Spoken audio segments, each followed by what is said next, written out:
fresh map, get lost now with no extract. Like look, that's all me. Got my number, don't call me. We eating up, that's all beef. You freezing up, that's y'all's team. Cause we really lose no more. All about heating up, leaving that cold. You can see me beating up, killing that show. I ain't about giving up, no.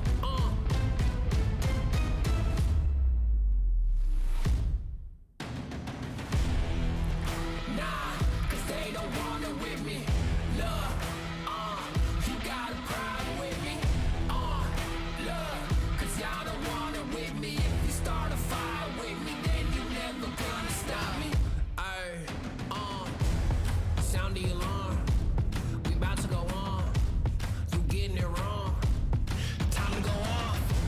Can't hold us back. Truth hurts, you owe us that. My truth lurks, say y'all collapse. Now scoop first, where your homies at? Cause my team with me right now. My team so mean right now. But what you mean y'all out? It's time to weed y'all out. Okay, we coming back with a vengeance. Time to go start your engines. What is this thing y'all mention?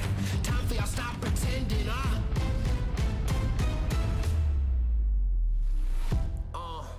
Nah, y'all can't do that. Where your crew at? Y'all can't do that. Nah, where your crew at? Love, man, cause now you alone. Yeah, get out of my zone, man. Cause now you alone. Love, get out of my zone. Nah, cause they don't wanna with me. Look, you got a problem with me. Look, cause y'all don't wanna with me. If you start a fire with me, then you're never gonna stop me. Nah, cause they don't wanna with me. Look, you got a problem with me. Look, cause y'all don't wanna with me. If you start a fire with me,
they don't want it with me. You got a problem with me? Love, you don't want it with me. Man, you won't ever stop me. Who y'all really got a problem with? Who y'all really trying to solve it with? Who don't really like the sound of this? Who come with me getting down to this? You better step back, get your neck cracked, get laid down where you best step. Better check that with a fresh map, get lost now with no extract. Like look, that's all me, got my number, don't call me. We eating up, that's all beef, you freezing up, that's y'all's team. Cause we don't really lose no more, all about heating up, leaving that cold. You can see beating up, killing that show. I ain't about giving up, no.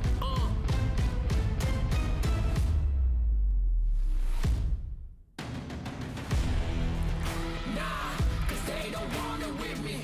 Look, you got a problem with me. Look, cause y'all don't want it with me. If you start a fire with me, then you never gonna stop me. Ayy, sound the alarm. We about to go on. You getting it wrong. Time to go off.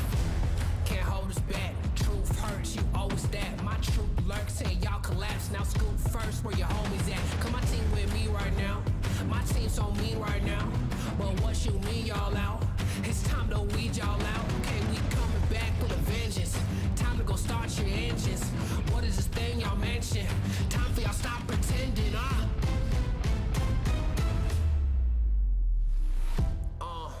Nah, y'all can't do that. Where your crew at? Y'all can't do that. Nah, where your crew at? Love, man, cause now you alone. Yeah, get out of my zone, man. Cause now you alone. Love, get out of my zone. Nah, cause they don't want it with me. Love, you got a problem with me. Love, cause y'all don't want it with me. If you start a fire with me, then you're never gonna stop me. Nah, cause they don't want it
to get it. I'm on the mission, snap any minute, casually winning. Stop tripping on me, stop dissing on me. Yeah, I got a dream, can't take it from me. My fire's burning, now I'm always learning. Tell me where to go, man, I'm on a journey. Yeah, I can't explain it, I get excited. Keep a 300, King Leonidas. Strap in, cause it's gonna be a long ride. Working on me every single day and night. There comes a time when your worlds will collide. If it's holding you back, push it right to the side. Ain't got no time for no fear. I work too hard to get here. Ain't got no time for no fear. I work too hard to get here.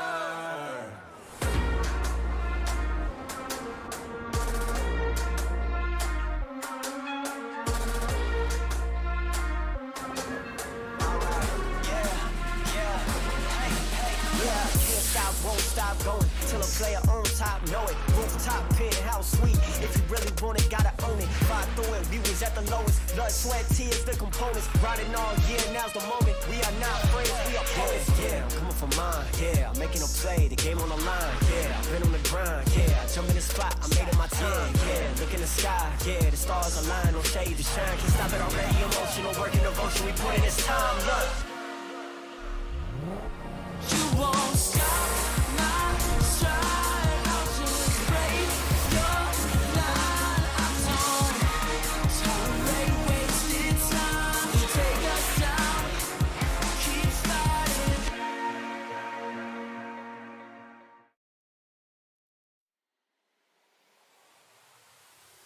Hello everyone, and welcome to the very first day of the Snapdragon Pro Series by PMCO, as we're going to be following the adventure of the 16 best teams of the in-app qualifiers to potentially make their mark in the professional scene of PUBG Mobile esports.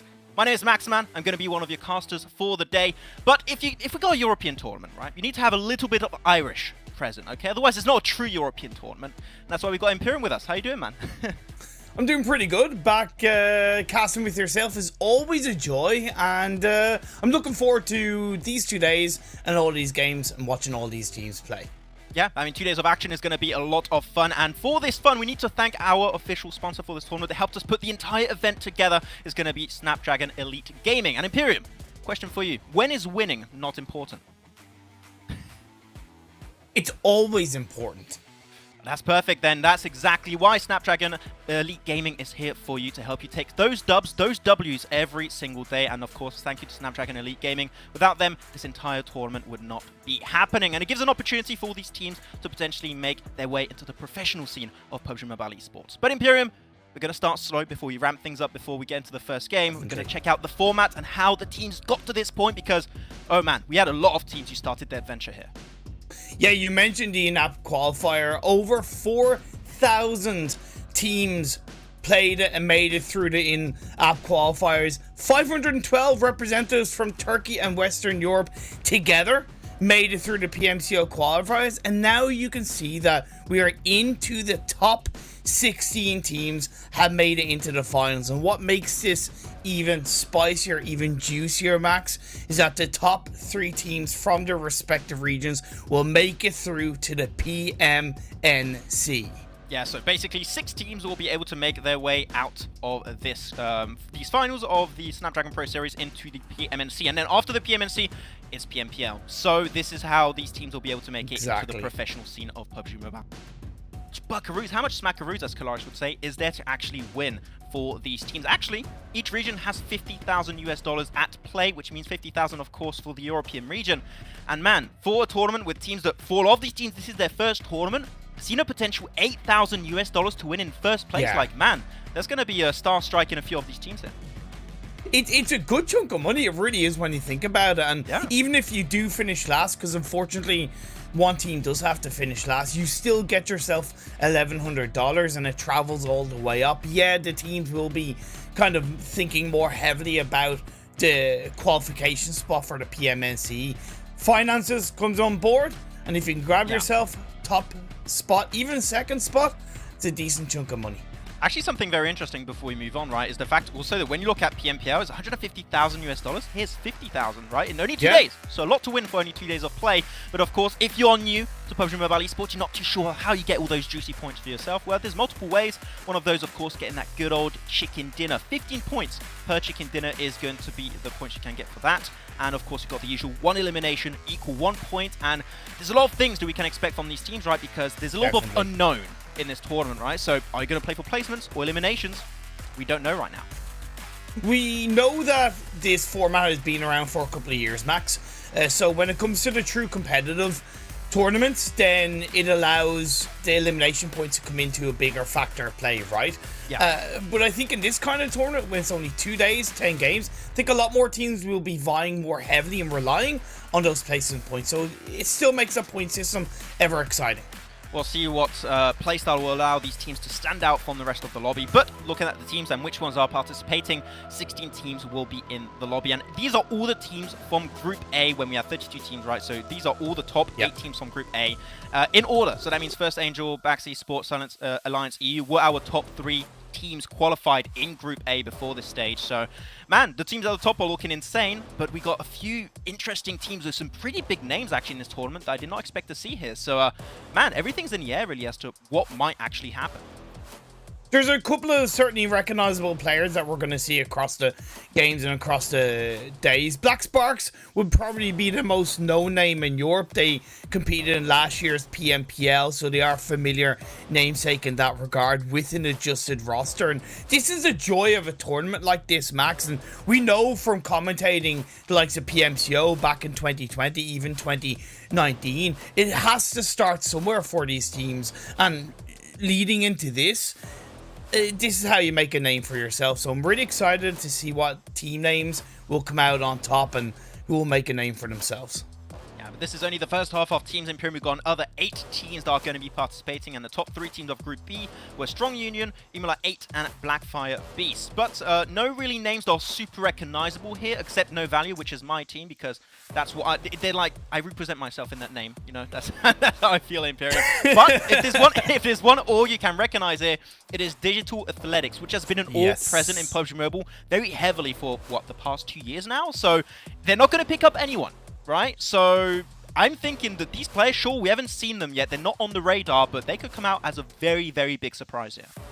The roster made up of Codes, Maniac, Peaky, Scarface, and Celion. Indeed, names that I personally haven't heard of. They're from the Turkish region. The key aspect, and you already mentioned it, Digital Athletics are not going to pick up anybody, right? They've tasted success all the way back in 2021. They know what they're capable of. They know what PUBG Mobile athletes are capable of.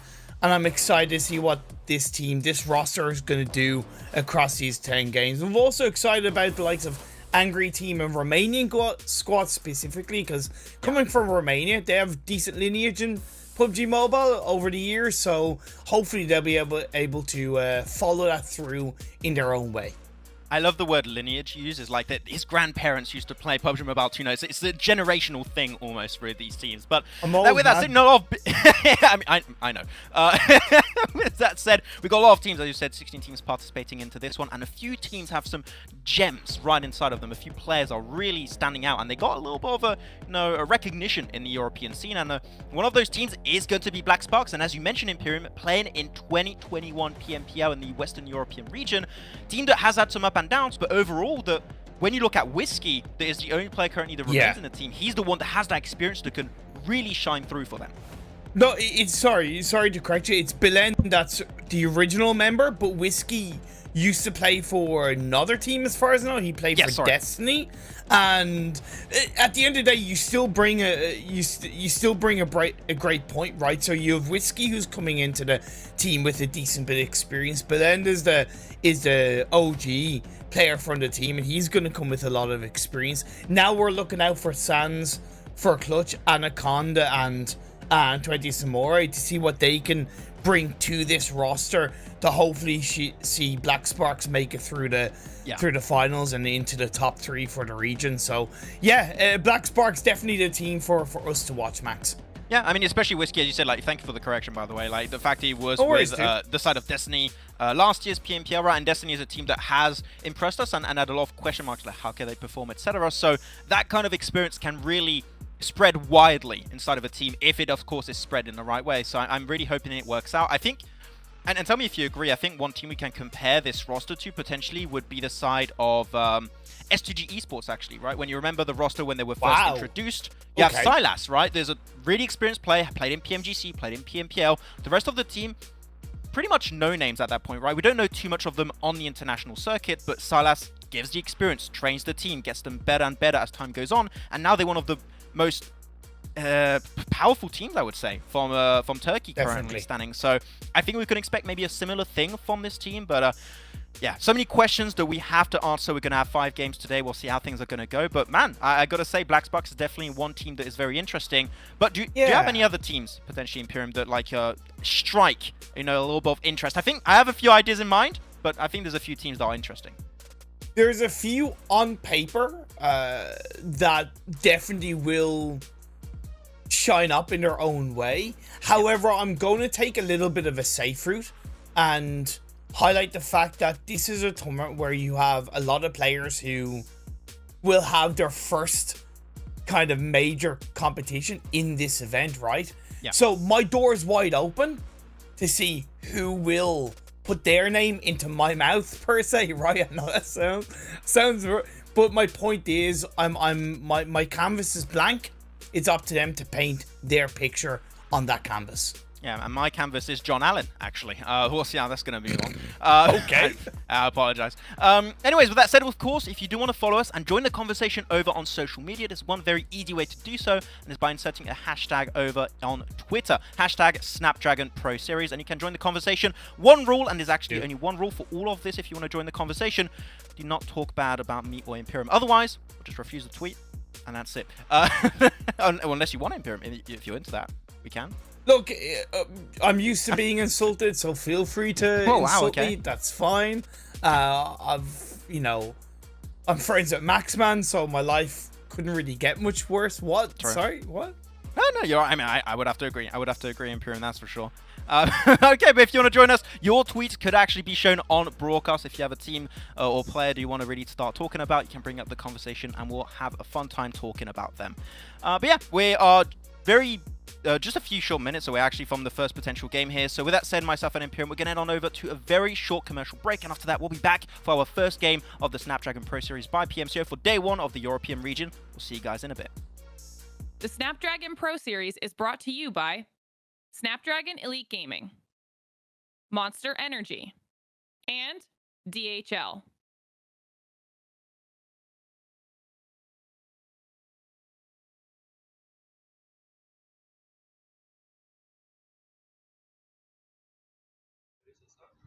Well, my name is Talal Hayat, and my in-game name is E8 Lucifer, or most of you might have known me from the name Killerboy, because that was my previous name.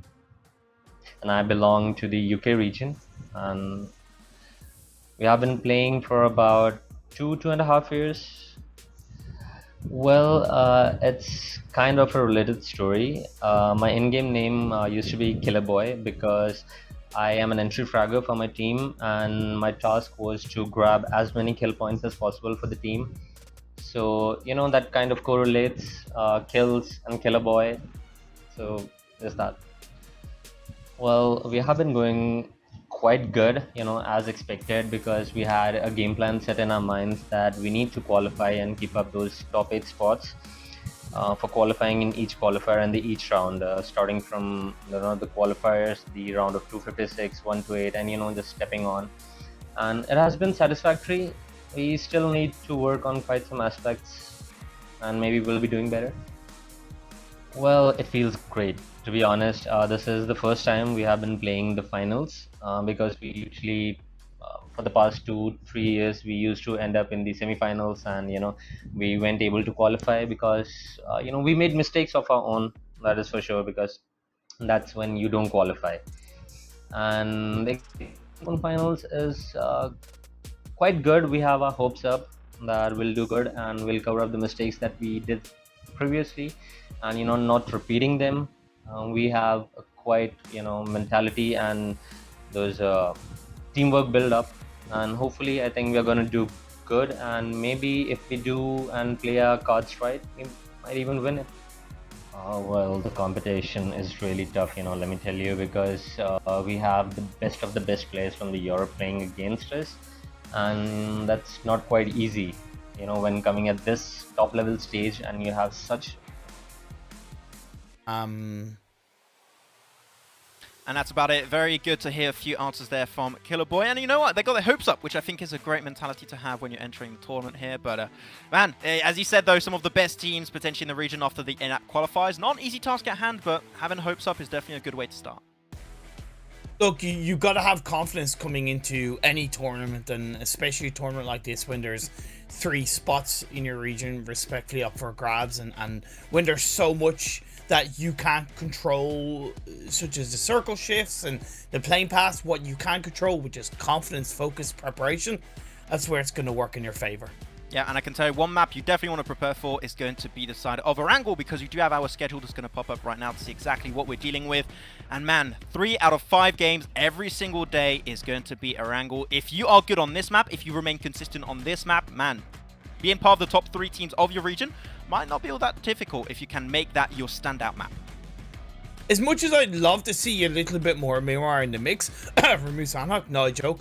No, you're not the joking. fact that the fact that 3 of the maps are Erangel to me is such a good balance, simply because it's the map that all of these teams will know most about, and considering it's only 10 games, having 6 of those in Erangel gives everybody as much of a positive opportunity of controlling their own narrative as possible. So yeah, you grab control of Erangel, you put it under your belt, and honestly, you don't need to worry about performing good or bad in Miramar. Sanhok will highlight it if you're bad or good on it, right? But I'll certainly be looking at Erangel as a focus on how teams are rotating, setting themselves up, controlling their position in the circle, and either winning or losing with that.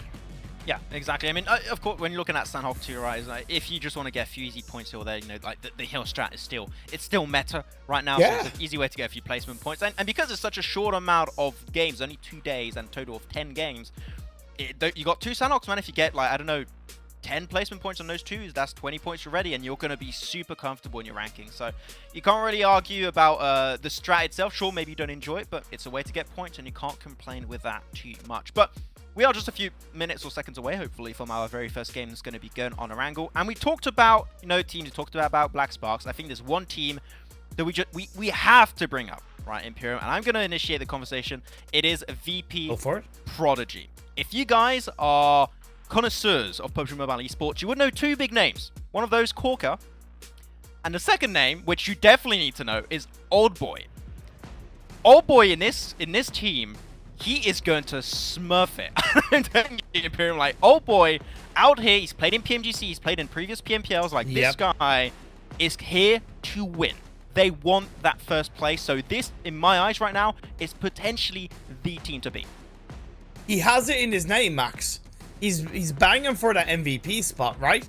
And the likes of Kraken, Oasis, and Classa, of course, all from the European region, they're going to be chomping at the bits to also absorb that level of experience that Old Boy is bringing to the table. Yes, Korka as well in his own right comes with a wealth of experience, a wealth of knowledge that hopefully will allow VP Prodigy to not only elevate themselves, but elevate the rest of the lobby, per se.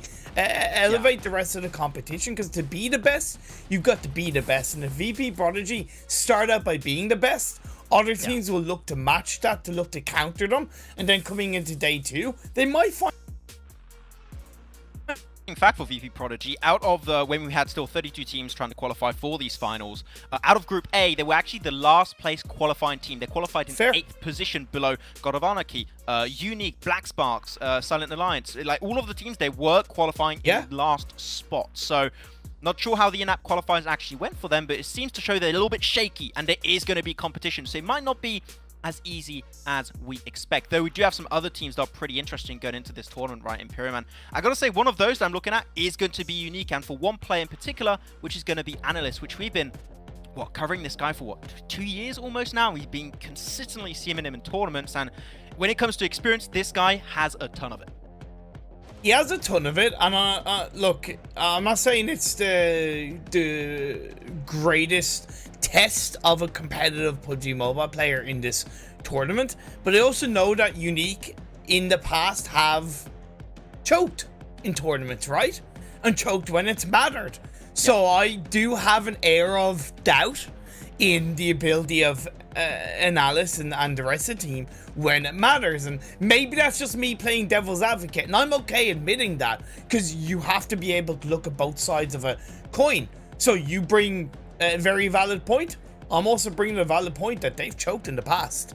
I think we were both bringing valid points. But the thing is, right, we're talking about experience being so important in these type of tournaments, but you also got that pretty big part of unknown. Like, a lot of these players, a lot of these teams are just, they're not on the radar. Nobody knows exactly what they've done. And because it's been in-app qualifiers, if you haven't played directly against them, you do not have the VODs. You do not have the knowledge of how these teams, how this lobby will play out. And these first few games are going to be very important to know what the overall vibe is going to say. I feel like a very big zoomer right now saying that, but what the vibe is going to be in the lobby, right? But yeah, we'll see how things are going to be going down for the teams. Though another org that was very interesting actually for the Turkish side is actually going to be Digital Athletics Imperium. And not going to lie, we're not too familiar with like the players in this team. But we do know as a fact that Digital Athletics will not pick up any random player. I know I tried to sign up, they refused me, so it goes to show that they got a pretty intense hiring process. Maybe they reach out to Jason to maybe get some kind of like advice, and Jason was like, "No, don't sign Max, man. Don't take him. He's terrible. Don't take him at all.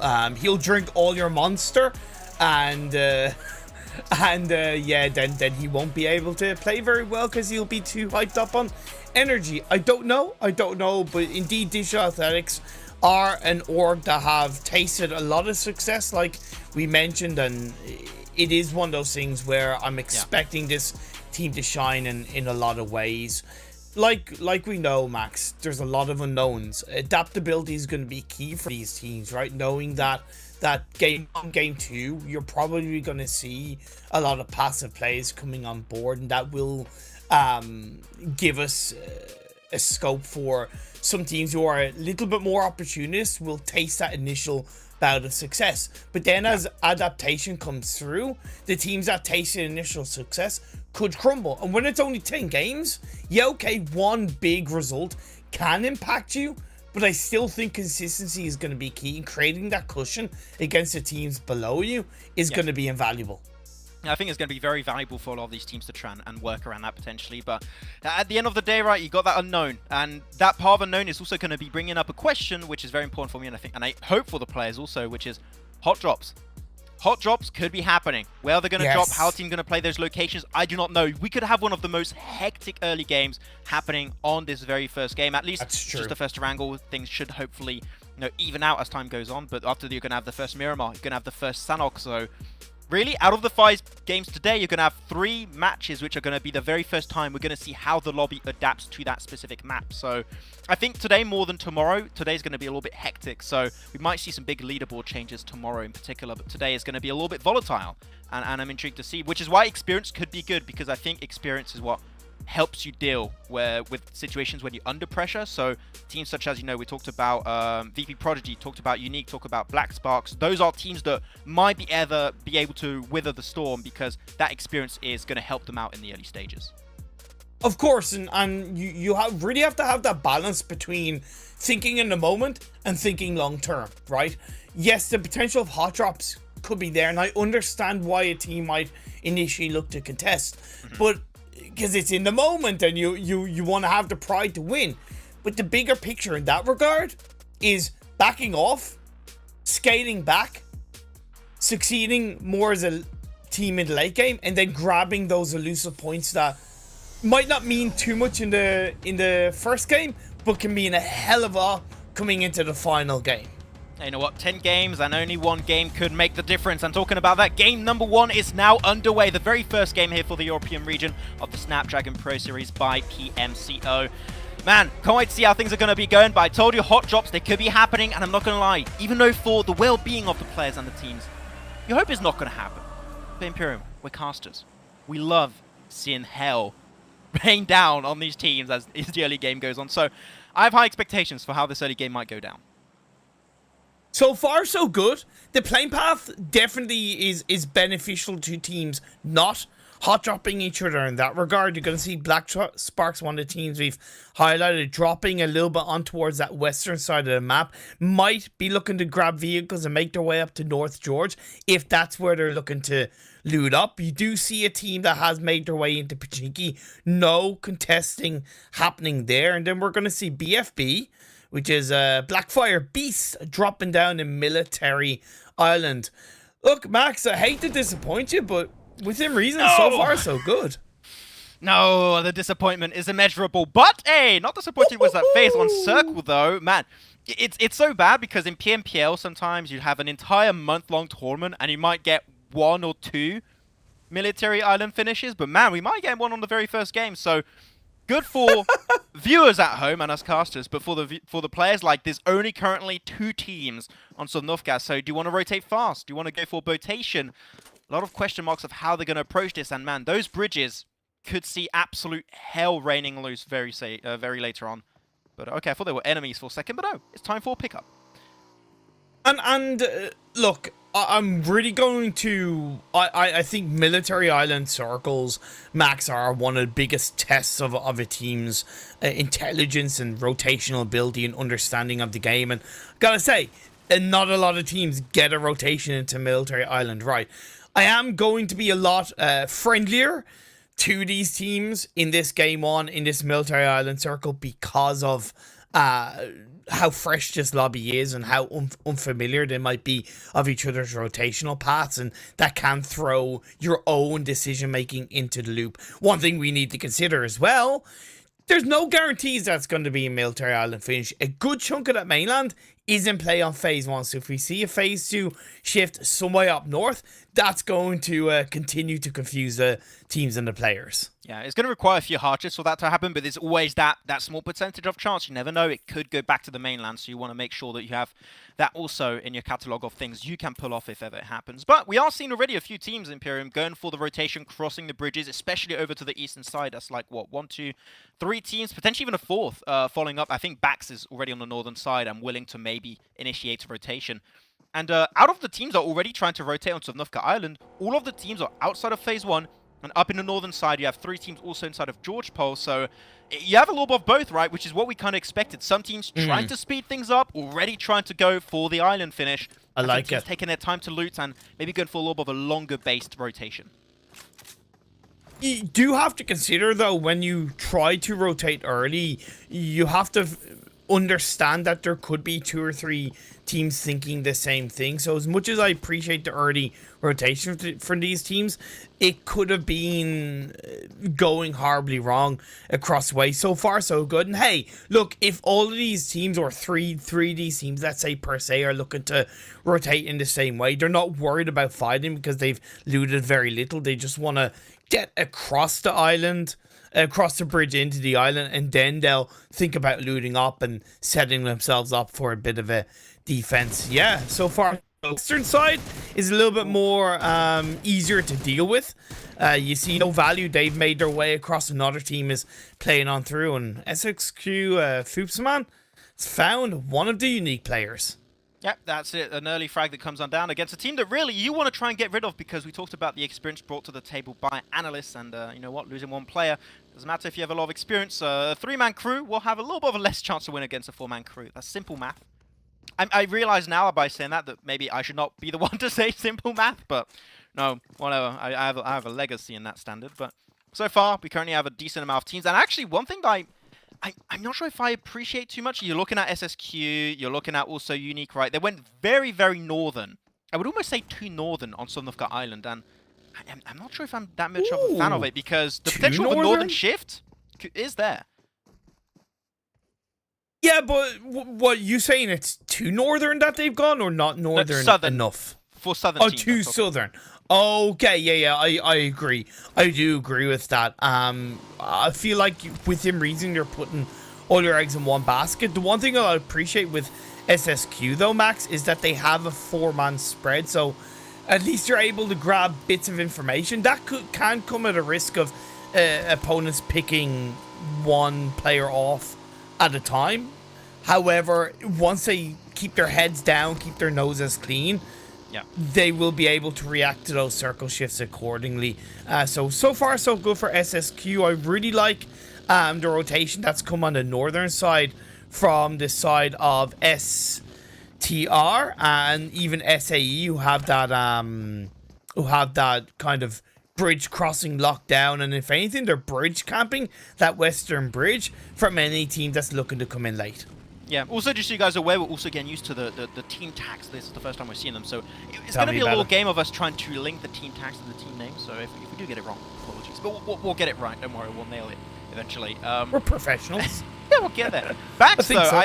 I do like how Bax are doing it. This is a very, very common rotation. They're currently on, like, the very northern side of Sudnovka Island. You know that position that links this closer from the mainland to the northern side of Sudnovka, and they're going to go for a swim rotation, I believe that's what we're going for. I think they're just throwing the cars in the water, going to swim across, which is completely fine. Yeah, a lot of teams make that one work out. You just got to be careful because you do have STR right down south of their location, and if they're spotted away, Bax could suffer a few casualties. So you want to be as cautious as possible when you do pull off that rotation, because one team's there, your rotation is shut down almost instantly. Strong Union covering themselves quite nicely on the northern edge of the military island. I would like to see one of the Strong Union players maybe go deeper towards either that eastern bridge or the western bridge, because it's one thing being on the very northern tip of the island, because it does give you valuable lockdown information and holding back what is now at the moment backs. However, if the circle shifts up north, you're going to have teams covering them more heavily on the eastern and western bridge, especially if they have no information in that direction. So Strong Union so far, not bad, but I'd still say it's 7 out of 10 in terms of positioning. Yeah, though Flynn did, I think, spot out a few players of Bax for a second there. Though you do have a little bit of an early altercation happening. Oh, perfect, man. We're transitioning right into the fight. Angry Team currently looking at VP Prodigy Corker, scouting a little bit. Don't really have to take the fight here. If you want to go for one of those bridge rotations, you can go there, but you know that that cliffside is out of the question. And Corker, just on his merry way already, Imperium trying to... Wait, are they going to crash it? I thought he was turning for a second there. We're not going to crash it, right? I think you just crash inside a little shed for the time being, and they're just going to play around that position. But pushing this without any information of what's down south of Angry Team is not the play. So I do like the fact that they're looking for other options available. I recognize that name, Klaji. I'm forgetting exactly who he's played for in the past, but I know that name, and it's interesting because he's not the only player that I'm like, oh yeah, I know that player's name. I've seen him in past tournaments. I might have casted one of his previous teams. So continuing the experience and trying to find that level of success to make it to PMPL. It might not be with a team in the past, but it could be with, for example, the side of Angry Team in the Snapdragon Pro Series by PMCO. See, even I'm getting it right, Max. God. Damn. Jesus. Look at that, we're on the roll. We're on the roll. Because we were having a joke with producer earlier. Like, I could not say the name of the tournament for some reason. It took me all last night, Imperium. I was like working, I had my script, it was like one line, it was the name of the tournament, I was reading it, and I nailed it. I feel like a 5-year-old right now, but I got there. That's all that matters. Bax, though, did not send all of their forces forward. Currently, only one player of Bax is on Sudnovka Island, and I think that now knowing that a team is placed right behind them, which is Angry Team plus VP Prodigy, just want to avoid that. Just commit to the play, join your one player onto Sudnovka Island, which there's already one player in the compound. You can see right here on the east of the western bridge. Boom, that's a great location. It's relatively central, and you never know if it goes back to the mainland, Imperium. This is one of the fastest rotations to go from, so so far I'm happy with how Bax are playing this. That's to an extent what I did worry a little bit about Strong Union. Like, for example, Kiss You 2K. I don't think that position needed to be locked down as early as Phase 1. Phase 2, it becomes a bit more viable, but sending himself a bit more to the west does make sense. Looking on over towards BFB, Blackfire Beast, on top of the hill overlooking the players from SAE Silent Alliance. They have the cover of the building, and it's the age-old battle of hard cover versus high ground. I would say BFB are in a better position high ground wise, but they still have to watch their own backs. because they have a higher potential of getting third-partied. Yeah. I'm so sad, Imperium, though. We were so close to having their team tag being BFF. And I would have loved I know, that. right? But, like, Me so too. you got BFF is best friends forever. It BFB, is. what could that be? Best friends? Well, see, I also know. think because I'm old, I also think of BFG, Big Friendly Giant. Oh, well, you of course You know? would. Of course Yeah, you would. I would. I think Yep. Roni heard that and he just died instantly. It's not even bullets. He's just like, oh, Imperium did a joke. He did a reference to something old. What was that? Oh, damn. Hey, look, Boomerism, I think is what it's called. Phil, our producer will understand BFG because he's a little bit more on the boomer side than you are, so he will respect it, and that's all that matters. Yeah, exactly. It doesn't matter if I'm on the joke. It's not like I'm casting with you right now, Imperium, right? You just want to talk with our producer. That's fine, I get it. Though, Old Boy doesn't want to talk to anyone apparently, except for Led, because they are taking a severe beating over here and not having a fun time as they're going to fight towards Black Spark currently, and it's going to be Sandford Clutch, get himself a few bit of damage down, 1 elimination so far in the game. And Whiskey still there with the rest of the squad. They got to be careful because VP Prodigy Corker trying to abandon ship, but I don't think it's going to be possible. 1 bullet is all they need to shoot him down. No way. He jumps out. Oh, man. That was a way too close call, but he's also taking shots from another What? distance, and Corker gets it? How the hell do you get that knock? I mean, good job, but he's not out of the woods just yet. This is something really simple, risky. However, I appreciate from the teams and the players that have more confidence. Most players would prone down and try and get a first aid off. Whereas Corker's like, look, I'm on the sliver of health. If I go down, it's going to be either by this player or another player from the team down just fighting. He took the shot. He gave himself more space by getting the knock. And now he's going to be able to heal up. And he stands up and get another player. That's incredible play by Corker. What's Corker doing right now? He's smurfing. And I thought it was going to be Old Boy, but man, Corker really showing what he's made of. Though Luffy can't really get the angle because of the bridge beams. He can't really peek over that location. Though Leon. And I did see actually GC, Galaxy Conqueror, were trying to go for wide rotate. But that was one of the issues I brought up earlier, right? Committing so south. If you have a hard shift, which in this case is not a shift that was very friendly to them because it went north, then over to the west. Rotation was their only option, and teams were already positioned on the cliff, especially SSQ. So hopefully they can learn from that for their next games. But that's the first team already eliminated. Black Sparks now need to get their stuff together, and we do move on to a fight between Emulate. He's trying to deal with Black Fire Beast, and a counter knock comes through, but Bash is going to get knocked. Khan is there on the side of the building. Oh, I thought that was going to be it for him, but the nade did come through right afterwards. Panther does get knocked away by Lucifer also. Khan on the angle while the nades are going to be traded back and forth. But here you go. You got a good angle. Oh my god, that nade! Absolutely deadly. Thrown over by Senior. And now this is time to push. If you've got any better time, this is the time for you to turn things around. Danoli gets a nice spray through the wall, gets a little bit of damage done, but the other teammate Senior is there to back him up if needed. That 1v2 push, I would not recommend it. And he takes a severe beating, but his teammate is there to back him up. 1 and 2, and that's it, and done and dusted. Blackfire Beasts are out of the game in 15th, and man, close call coming out for Emulate. Oh, damn.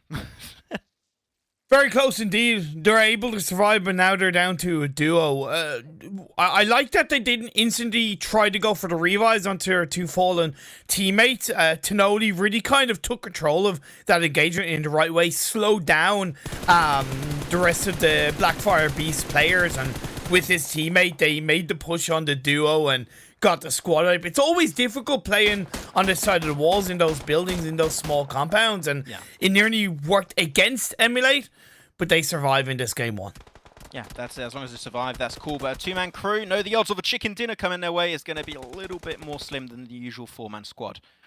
So at least we're going to be seeing the side of Black Spark still chilling currently on that northern side of the bridge. They did lose at Billend a little bit early in the game, though, unfortunately. But there's still a chance, you know, of a really bad circle shift happening. There's a few islands south of Ferry Pier, right? And the circle could, technically speaking, shift onto those. So if you have a very unlucky shift, things could be good. Though it's about to shift currently. A few teams going for the very slow rotate. DA, Digital Athletics, onto the eastern side. Baby already also very slow on their rotation. That circle's going to start taking a little bit more in the next few seconds. A lot of water in play on this circle. Back. Now trying to cover their backs and take down the players from Angry Team who are just fishies in the water. Max, this is so so tough for Angry Team. They're down to just 2 players and they can't heal. Another one goes down and just a solo player left up. And it's surprising because I thought that Bax would be the ones caught, actually, by Angry Team in this very situation, right? But that's it. Angry Team are going to be eliminated out of the game. 13 teams now still remain. We're about to hit the 16-minute mark of this game, so things need to start speeding up, which I do appreciate. They already have one player, Skentus, already towards that bridge side. He's already looking for the next shift, and in this case, he's already into the circle. So, man, so far, Bax, they were respectful in the early game. They did not take fights that didn't take sense, and in this scenario, they had the advantage. They fully made use of it. I gotta say, their macro and their shot calling is on point so far. Definitely, definitely, and they were pinched initially being inside the water, but having some patience and working with that was quite valuable. Phase 5 did shift on up, and it's gone over heavily to the west, and what is very tricky, Max, is that there's only about 48% of this water that has landmass.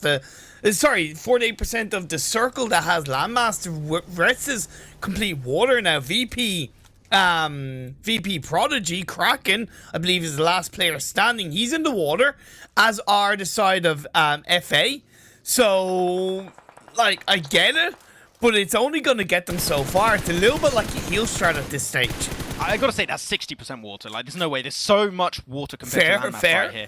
Like, it's a just drop off. It's a cliff. So if you're pushed into the water, you're done. Like, it's game over. So, this is definitely not the best way to start the European event for the Snapdragon Pro Series. So we'll see how teams are going to adapt. But when you have a lot of water, what becomes meta are boats, and that's what they're going to try and play from. But what scares me currently is SSQ. They are going to have the perfect angle to just spray all the players that are trying to play in the water position. So a little bit skeptical. Bax did try and go for the water play, but seems like they're going to be punished by it. Oh, no. Not going too well there.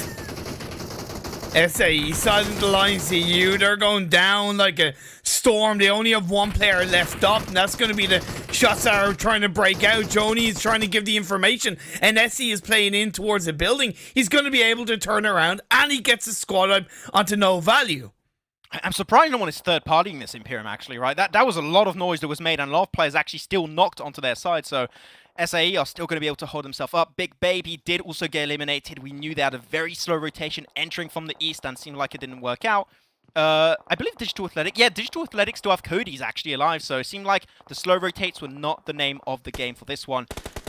As KissU2K getting his way closer and closer towards the opposing squad here. How are things actually going to be working out? 1 nade, that's all they would need really, Imperium here, and that would be the team completely eliminated. He has the rest of his team on the other side as well, so he shouldn't be afraid to take these shots or to kind of put that pressure on. And he hasn't got an A, but he's got a pan.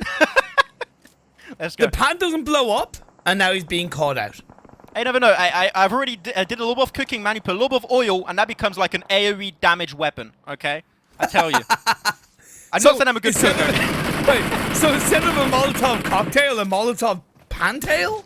Hey, just give me a burger and a pan, and I'm telling you, that does AoE damage. Okay, I'm telling you right now, it's more deadly than a Molotov cocktail. Oh, man. But we'll see, though, the water play is still going to be an option for some of these teams. Bax still not suffering a single casualty, which is very surprising, knowing how they've been moving their way around the map. So far, good stuff from them, and now they might be able to get a few easy picks in the water, like fishing in a barrel. Wow. But no eliminations right now. Yeah. This is an impressive game from Bax Esports, right? I think they've controlled everywhere that they move to. They haven't panicked, in my eyes, and they seem to be well coordinated. Good communication initially in this game 1. And yeah, okay, maybe it's them taking advantage of the panic that other teams are pulling out. Individually, though, in their own right, it's been a very good game for them. 7 eliminations so far. Yeah, it's been actually really good for them. VP Prodigy still have Kraken remaining on the side, by the way. He's going to be playing Cliff, so even a solo could bring a really big upset to the table. So I'm intrigued to see how things are going to be closing off for this first game. 2 eliminations so far for this team of ROM. We'll see a lot of teams now. They're dropping down like flies, Imperium. Things are stepping up big time. But Bax, I can see them rotating on the northern side, and this is really the team that has all of my focus. I think their macro and their team play has been really, really on point. If there's any team that deserves a chicken dinner with their play so far, it would be them. But as we know currently, they're not in the circle, and a lot of positions are already occupied, especially by SSQ. So SSQ currently the team to potentially boot out of the circle if you want to get position under control. I know Silence Alliance EU have also impressed me in their own right. That little bit of a clutch up to keep themselves up as a 3-person team, and how they've reacted to that, I think, is quite valuable in their own right, making it into the top 8 teams. Now 19 players left alive. Unfortunately, an SE is going to get knocked down, and Back's a team that we're both watching is the one to deal the blow. SAE are getting a little bit pushed around. I have the impression sometimes when they try and push in. They did win themselves the final fight in that compound, which is great, but now that compound is not in play anymore, and you've got to start looking for other options available for you. Search deep. Oh, Black Spark's also out of this game. Still 4 eliminations. You know what? It's good. If you can come out of a game, you can put yourself in top 8, you get 4 eliminations, you're not going to fall too far back. So I'm okay with that for Black Sparks, but Bax, this is the position we've been looking at, right? Still 8 eliminations already in this game. There's still 7 squads alive, including themselves. So, man, their potential first game here, they could be looking for a 15-point bomb already in eliminations alone. So they are clearly aiming for that win to close it off. Romanian squad haven't looked too bad as well. They've been bunched up together a little bit too heavily, and I understand it's the edge of a hill. It doesn't give them that much scope to spread out. However, when they're huddled in one corner, they're relying too much on smokes, and it is exposing their own position a bit too heavily. 5 eliminations for player of Emulate also, which is looking... Some of these players is actually really intriguing, so we'll have to check the stats as who's going to be the MVP, but Emulate might have a shot at the MVP player of the game. As Luxus still looking to take a few peak shots onto Rom squad. And there you go, that's the elimination confirmed. Oh, I thought it was stolen away, but no, Dreams is going to be getting that one. And man, the angles that SSQ currently have are absolutely insane, and I didn't even realize Dreams is on top of this rock. Like, only way to get rid of him is with a nade, really. Yeah, it's great play by the members of Screen Squad, and they have that 2-1. Sorry, that 2-1 split. 2 of their players are directly down on the southern edge of the circle, and that 1 player is up in the north. So it's that double trouble, burn and bubble, and they're getting the job done, and they've eliminated the Romanian squad. Very good play from Screen Squad. Yeah, but look at that time during that process. Bax still getting himself more eliminations, up to now double digits, 10 eliminations to their name, and currently aiming for that first place. And they're the only teams that still have 4 players alive, Imperium, so just by sheer numbers, this technically should already be their game. We said it, 1 nade onto Dreams, and they lose their Eagle's Eye bird view. But the nades not going to be able to hit, and Dreams, I think he heard the footsteps, he knew that they had information on his location. So he's just going to be pushing away. Still takes some pretty severe beating to that nade, but still up and alive for the time being. If they focus too much on this 1 player of Screen Squad, then they could potentially get third party by the likes of Emulate, maybe Kraken from VP Prodigy. I don't know if Kraken can actually get up onto the mainland. I don't know if he's stuck on this side of the beach overlooking the water. And even Ronnie, the final player of SAE, could come into the mix against Bax. You really need to eliminate him, right? Because if you start pushing into the circle and you still have Dreams behind you, like, that's going to be such a massive threat. So you don't really have an option. You have to eliminate Dreams. Otherwise, doesn't matter if you've got the man advantage, you're going to be pinched. And there you go. Dreams out of the equation. Now only focus is to go for the push onto Emulate. But they don't have any cards. The smokes, they already used a bunch of smokes, and now they shall be easy pickings. Ash is the one to get the first knock onto Bax, and I'm not going to lie, but this push onto Emulate's position just seems so... almost impossible, I would say, to pull off. Ashes, dust to dust. Emulate looking to really take this game, and on a wing and a prayer in the Shack of Dreams, maybe Bax just dealt a little bit too much in terms of focus to Dreams, and now their hopes and their dreams of a chicken dinner being whittled down at the hands of the teams around them. I saw one player of Bax actually had a buggy, so there's a chance a little bit of a push could be happening, but they're definitely not close enough for nade play. But did it forget about SSQ? I'm not sure. They sent 1 player into the water, and I'm pretty sure you cannot climb back up from that location, so I will not really get my hopes up. Kraken of VP Prodigy is still alive, though, so that's a sneaky 4th position minimum with very minimal effort for him, just swimming the entire game almost, so at least that's some points in. Can't really complain too much about that. Circle about to shift in the next 10 seconds here, so you know that when that timer goes down, Bax are going to have to push for it, and yeah, Skentus is just away from the buggy, so he has no odds, so yeah, it's time to race, Imperium. I like this 1-1 split from Screen Squad. I think it's the best of both worlds. Yeah, okay, Luxus does have to make his way into the circle, and will have to in the next couple of seconds. But in terms of maintaining the high ground and having that 1-1 split, as a duo, there's only going to be a limited amount you're going to be able to do. So separating, I think, gives the best of both options. Oh, wait, that's a huge first knock, actually, because he's going for the res. One player's knocked. They cannot fight against you. They cannot spray you down because he has to get priority on that res on Ash. That's it. And now he's in nade range. If he's got one nade, that would be perfect. Gets a little bit of damage down with his teammate. Man, the impossible push is actually becoming reality, Imperium. I did not expect it, but that first knock onto Ash was exactly what they needed. Oh, and nade comes out. He knows he's by the side of the rock. Does a little bit of damage. Oh! Is it going to be enough? Yes, it is. Oh, how the hell does Bench not get knocked away by that one?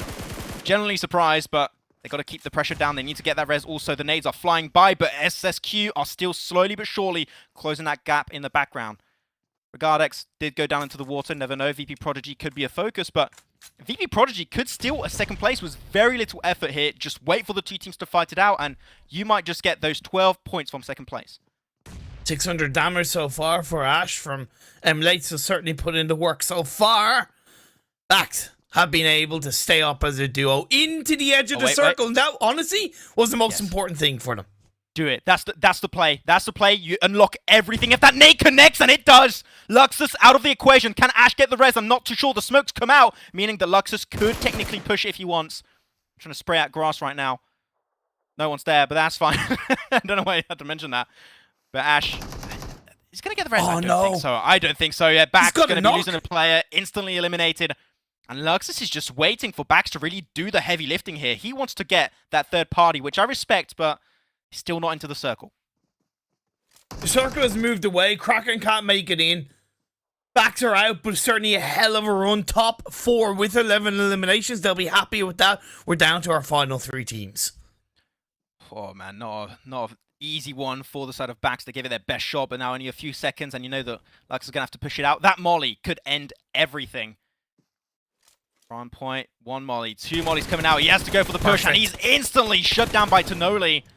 And now you have only 3 teams remaining, and it's a 2v1v1, and VP Prodigy is still there. Kraken still has a chance to aim for that second place Imperium.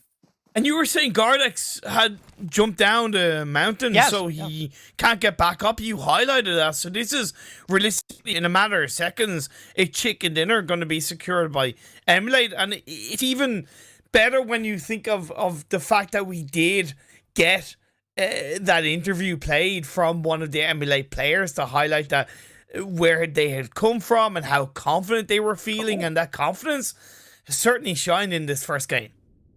I guess Kraken had no meds. he dropped out instantly, and Gardex is not even going to try and contest it away. He does not want to get that extra elimination, but that is it. And Emulate Imperium, man, they're in real life right here. They're not emulating anything because this is a real chicken dinner to start off here, the European Snapdragon Pro Series by PMCO. And man, they had a great position. They played it really well, and they just zoned teams away. That is the way to close off a game like that. We got to give credit to Dreams specifically, right? He was on his own, and I think he did a great job of slowing Bax down, which allowed his 2 teammates to control that southern side a bit more and stop themselves getting potentially third party, because that area of land was pretty flat, right? And they had the cover of the rocks for the most part. They had a little bit of high ground that Luxus held on to. That threat was always there from getting third party across the way. So Dreams slowing down Bax was that little bit of a domino effect that made it easier for the rest of the team to at least get into the top 3. So very well played by Dreams especially, and Emulate, that chicken dinner was positive. Yeah, because I think that if Dreams was not there to slow down Bax, I think Bax had, what, 2 buggies potentially? 1 or 2, I'm not sure exactly of the amount. I think they would have just breached that compound like that. Sorry, it's not a compound, it's a shed, or Gitun, like I like to call it. They would have just breached that one, take the location, and then have a potential third party of SSQ, right? So I think that Dreams was actually a very big reason why things slowed down so drastically, as we saw at the end of that game. But man, amazing thing to see at the start of that game. I'm really happy to see how things worked out. And this is just the first game, and it was not as hectic as I really thought, Imperium, right? Like, I think we all expected hot drops to be happening left, right, and center, and especially for a circle shift on the very first game that went to Sosnovka Island, I would have to say the teams dealt with it way better than I expected. Overall, I would fully agree. It's first game, So there's still a lot more to come, but certainly a lot of respect being shown, I feel, from the teams in this game on. Hopefully they can follow it in game 2. Yeah, we'll see. Of course, game 2 is just around the corner, so we'll be heading on over to a very short break, and we'll be back after our first game of Miramar.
To get it, I'm on the mission, snap any minute, casually when it stop tripping on me, stop dissing on me, yeah, I got a dream, can't take it from me, my fire's burning, now I'm always learning, tell me where to go, man, I'm on a journey, yeah, I can't explain it, I get excited, keep it 300, King Leonidas, strap in, cause it's gonna be a long ride, working on me every single day and night, there comes a time when your worlds will collide. If it's holding you back, push it right to the side. Ain't got no time for no fear. I work too hard to get here. Ain't got no time for no fear. I work too hard to get here. I don't got the time, put me in, coach. I've been going hard, time to let it show. Everything raw, give it to me now. Let me have the spot, man, it's going down. Gotta get it here, I don't wanna wait. Take what I want, then I go train. Gotta get a win, I won't lose the game. This is my year, I ain't gonna break. Strap in, cause it's gonna be a long ride. Working on me every single day and night. There comes a time when your worlds will collide. If it's holding you back, push it right to the side. On another level, I will never settle. Mind over matter, get the gold medal. On another level, I will never settle. Mind over matter, get the gold medal. Ain't got no time for no fear. I work too hard to get here. Ain't got no time for no fear. I work too hard to get here. On another level, I will never settle. Mind over matter, get the gold medal. On another level, I will never settle. Mind over matter, get the gold medal. On another level, I will never settle. Mind over matter, get the gold medal. On another level, I will never settle. Mind over matter, get the gold medal.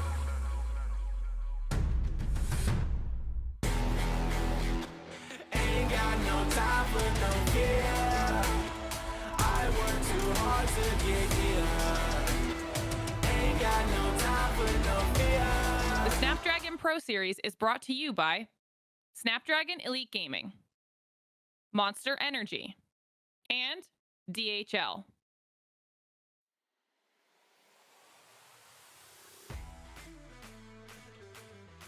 Well, MLA definitely not in a simulation, Imperium is all I can really tell you that one. That was true hardcore reality, and what a reality was for them, because those nades were absolutely mental, keeping backs away, able to secure all of that zone for themselves. And man, we said it, we got some teams that we don't know what they're going to bring to the table, but MLA already impressed us in the very first game of the event. It's so difficult when you are dealing with that Shaq, right? And I think MLA, they should give themselves a lot of credit because they were very proactive. Like, for example, when Tandoli was knocked from, I believe, one of the players from Screen Squad, Yeah.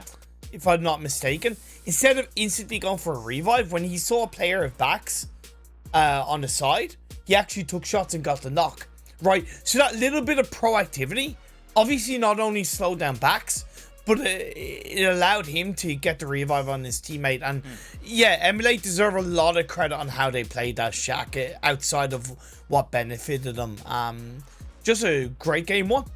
Yeah, we're going to be looking actually of how many points were won by all of these teams in the very first game here, and we're looking at the game rankings. And MLA, of course, gave themselves those 15 placement points from the chicken dinner, 11 eliminations. So they're tied in eliminations with Bax Esports, but man, 26 points total in the very first game for only a 2-day-long tournament. That could be an amount of points that later on allows you to heavily remain in that top 3 position, which is where you want to be.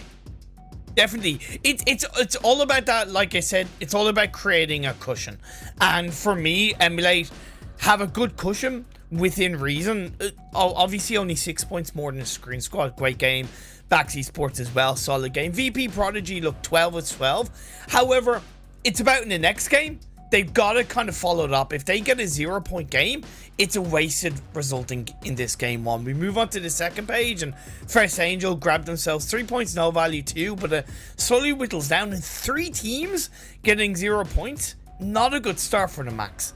Yeah, and Unique actually had that very tough start. I think it was actually against, was it Angry Team or was it another squad? I don't remember. But Unique did get in some very early altercation. They were clearly not ready for, because they were just split. Super split, and it really made it hard for them to try and get in those positions. And I'm also looking at Big Baby and Digital. It feels so bad, weird to refer to a team as Big Baby. I don't think I'll get used to that. But Big Baby and Digital Athletics, we know Imperium had a very slow approach and rotation on the eastern side, despite the very hard shift over to the west. I think if we could see them speed up the process as the games go on, I think that's something I could appreciate, because this was definitely too slow in my taste, and clearly they weren't able to get the points they wanted. Looking at the total damage across these teams, at least the top 8, you can see MLA putting up 1700 damage, followed by Screen Squad. Even though they only got 8 eliminations, this is what I talked about with Dreams and what he was able to do, and the team as a whole, they got 1700 damage themselves. So they were really kind of the puppet masters of this lobby, especially that late game. I arguably would say they were the best performing team, because we even questioned their very southern setup in the early parts of the game. Yeah, I do have to say I was also really happy with Rom Squad's position. I think they played their game really well, but I think that the very last few, 2 circle shifts, I believe, were just so hard against them, because it's very flat terrain and they were on a little bit of a high ground position. They had to go downhill. They had no cars to make that work out. They had no rocks or trees to hide behind. So in another world, in another timeline, that could have potentially been a really good finish from Rom Squad. But before that, they still gave themselves a few eliminations, so good on them. Though, Digital Athletics, as you said, and Big Baby was their slow rotations, not really able to step up as much as we expected. So hoping to see things change a little bit on Miramar, because Miramar is very macro rotation focused. So we want to see an improvement. We want to see a better result heading into the first Miramar. Definitely. Of course, like I said, I was going to give these teams a very heavy pass in this game one. Not only because it is the first game, and also because it was a tricky set of circles in terms of Military Island, not Military Island, how teams are able to play through into Military Island. Miramar, I always have said, is a big test of a team's ability to set themselves up and to communicate in the right way, and spreading out and controlling the vast hills of Miramar, and what is very possible to pull off. The best teams make it look easy. I'm looking at Alpha 7, right, in that regard, and a number of other teams. It's going to be tricky.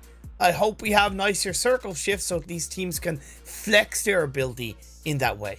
Yeah, I think that Miramar, when we're looking back on PMPL, I think PMPL is a good point to reference, because I hope at least a lot of these teams and players that are playing in the very first esports tournament, right, in this one, hopefully took inspiration as to what is the meta, Yeah. you know, in like some of the highest level tournaments Definitely. in Pokemon Mobile Esports. And when you look at that, Miramar is mostly all about that terrain knowledge, knowing which dips, nook and crannies are really good to play in depending on the circle, which compounds are the strongest and offer good vantage points for information gathering, for good fighting, which one should you decide to breach at specific times. There's so many different moving parts and aspects of Miramar that are very important to nail down to a T if you want to be able to be consistent on this map. That's very important. So far, I mean, with how a lot of these teams dealt with that rotation on the first map, you know, I think that definitely some research has been done, but we'll have to see. Of course, we did have a lot of players in Imperium that we looked at that were like really popping off on an individual level, and we're going to look at who was the MVP, and it's Ash actually from ML8. They get the win, and Ash is up there getting 9 eliminations on his lonesome. Is that a team? No, that's not team stat because they had 11. He had 9 out of the 11.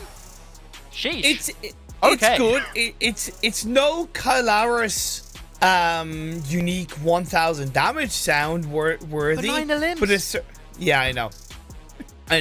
It's You can't downplay that, impressive. Plus, hey, look. I just wanted to reference Kylaris, okay? 966 damage to 9 eliminations. That return on investment is definitely incredible.